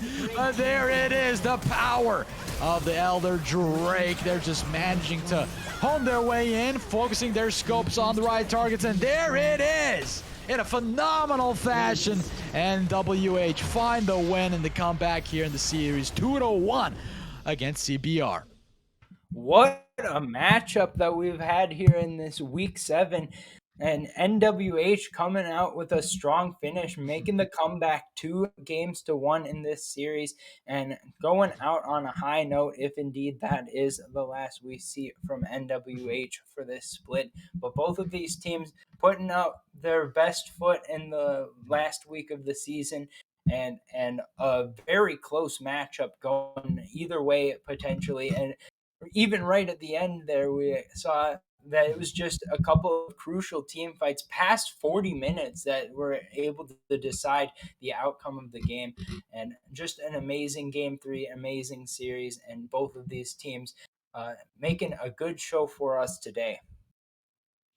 Honestly, dude, coming from senior class on Mondays, I mean, you guys could tune in for that tomorrow. This is just so much different than what I'm, used to seeing in the meta. And just looking at the team drafts, obviously we saw that CBR, in my opinion, did have the better draft. And it was a lot of the mistakes that they did in the late game that cost them the loss here, actually. So honestly, I think I have to say I have to give credit for the Zoe for being the menace on the Rift. There's a lot of factors that went into the comeback that we saw for NWH. They had good mental. I have to say that. Like if any team were in their scenario like this and they were already had given up like halfway through or just losing the inhibitors, two inhibitors by the way, back-to-back inhibitors they lost. So they had great mental reset there to just stay in the game. They had great engages. The Lux performing mega good here. The final spark, actually, the combo with the bind, just instantly deleted the Corki there, so they didn't have to worry about the rockets anymore to end the game. And it was a phenomenal showing of strength, of resilience, and all in all, great League of Legends from NWH today. And I have to give it up for them. Still, though, I have to say it looked a little bit rocky in the first game. They still have to iron out some of the mistakes they did in the series. However, they should be happy that they got a 2-1 win victory over CBR, which would potentially put them in playoffs, right? Still, that's what I'm trying to understand here as well. I really don't know about junior guys. I'm sorry, but yeah, like I said, Tiger, if you want to dive into that right now. Yeah, that's all good. It looks like Divine Ascension Emerald went down as well. So I believe that means that CB Rush, despite losing, since they were able to make it a 1 versus 2 instead of a 0-2, Mhm. they should be locked into playoffs here, if I am not mistaken. So congratulations to CB Rush, even though they did not come away with the win today. But a great performance from Nuffies, as you said. Uh, Mhm. Pretty much carried in all 3 games, even in game one, though they lost. I think it was like 7-3-8 at the end of the game on Ari. So great stuff coming out from the mid laner of NWH. And Yeah. I think that with how close we've seen all of the teams be this split, I'm really excited going into playoffs to see who pulls ahead. Obviously, we've got our classic favorites in OMT Kronos, and we'll Mhm. see if they can prove that they are still at the top of the table. But there's been a lot of teams in the middle of the pack that have been very close. So I'm Yeah. really looking forward to playoffs and seeing if we get any upsets, if we get a lot of close matches, and to see who will end up on top. Well, that is a really sweet thing that we're seeing right now. Also, as well, thank you for the raid. Low budget LCS. I don't know how you guys' stream went, but thank you for raiding us here tonight. And you guys just missed the action. It was very, very close game, a very close series indeed. And it was just a matter of who had the better mental, who had the better tactics at the end of the game, right? Everybody was almost on an even footing there. But anyway, with that said, I'll catch you guys. I mean, at least I'll catch you guys tomorrow for senior class. So be sure to tune in at the same time. And for those of you who joined in the chat, for those of you who chatted and also predicted, thank you guys so much as well. It means a lot to see who you guys root for, who you guys think will win at the end of the day as well. We are all rooting for these players to make it to the playoffs, but only one of them can. And with that said, Tiger, special thanks to you. Special thanks to Wookie as well in the production. Thanks just for allowing me to do this today. It was really really fun, and maybe I'll be back when Sun Praising is out again. But with that said, my name is Proof at Proofcast. Thank you guys for coming. I'll see you guys tomorrow, and stay tuned for next week for junior class. With that said, good night. Take care, or take care. With that said, peace out, guys. Good night. All right.